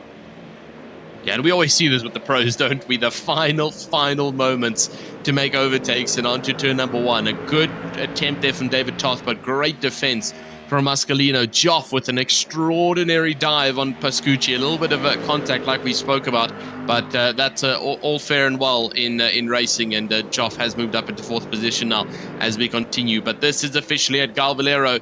Will be on the back straight here to bring it home. 4.5 seconds ahead with all the fighting that's happened. Rodrigo Meets is now going to try and contest Young and potentially pull Young down to 7th position, and this is looking like it because the 2 of them are fighting it down to the line. Our race leader is about to come down to the checkered flag now. A little bit of bumping there coming from Young and Meets, but Valero has fought like an absolute champion in this race, getting ahead of Muscolino. Toth is now ahead, coming up towards the checkered flag line. Is it going to be Toth who takes 2nd? And indeed it is. Morley Joff is going to take 3rd, and Muscolino goes down to 4th position and loses it in the final corner. Young is going to take 6th. Pascucci takes 5th. Rodrigo Meets keeps 7th.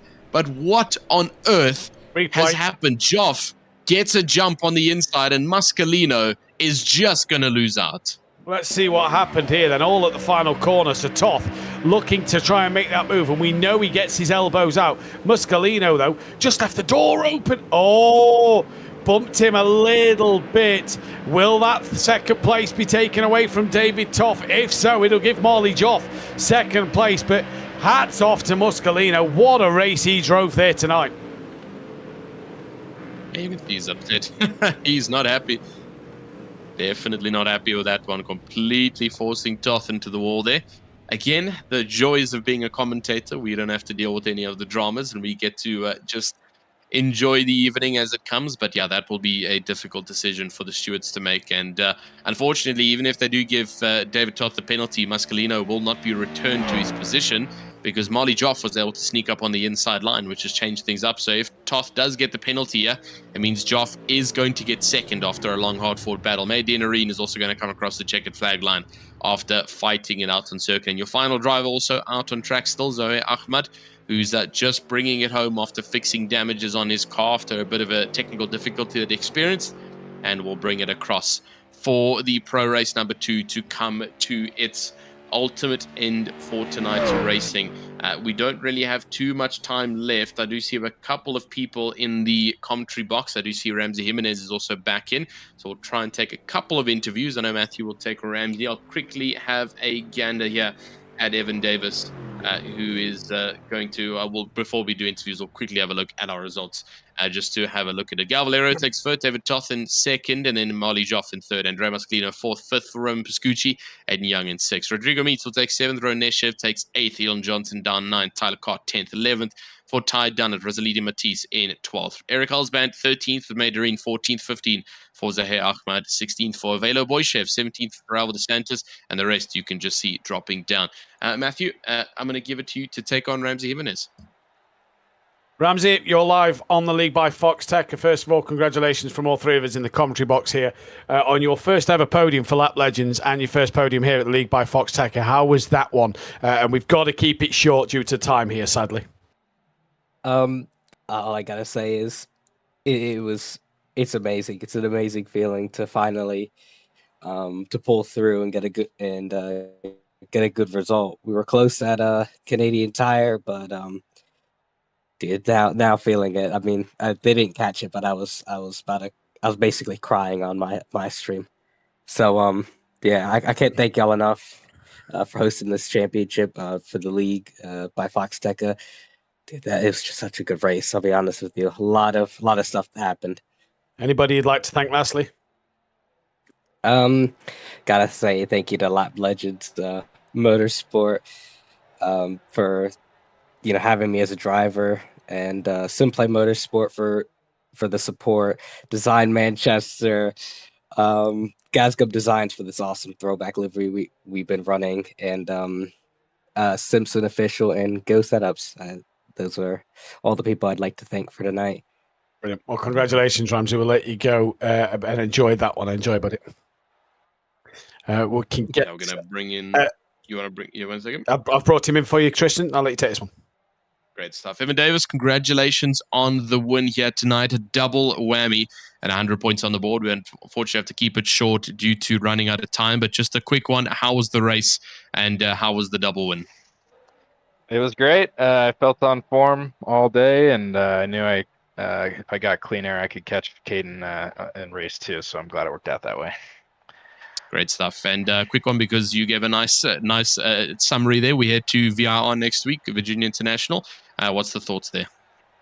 It's not my best track. I'm still kind of learning it, but we'll see how it goes. And I heard your comments on the Jaws livery. I'm going to try to incorporate that next week. We'll see what I can do.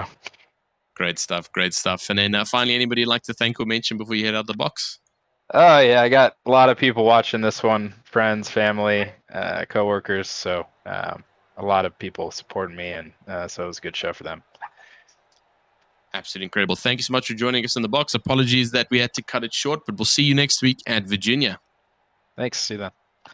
And that then ends our day here at Sebring International Raceway. Thank you all for joining us for the AMs and the pros. Format B is done for season number 3. But will it be back in season number 4? We hope so, because we thoroughly enjoy it. Format A, though, for the final 2 races of the season, and we go to the penultimate round at Virginia Raceway next week for Format A. AMs and Pros will be live with myself, Tristan, and Jim Cunningham in the background once again. But from the Dream Team in the commentary box, you enjoy your rest of your Tuesday evening or Wednesday early morning, wherever you are in the world, and we'll see you next time. Goodbye.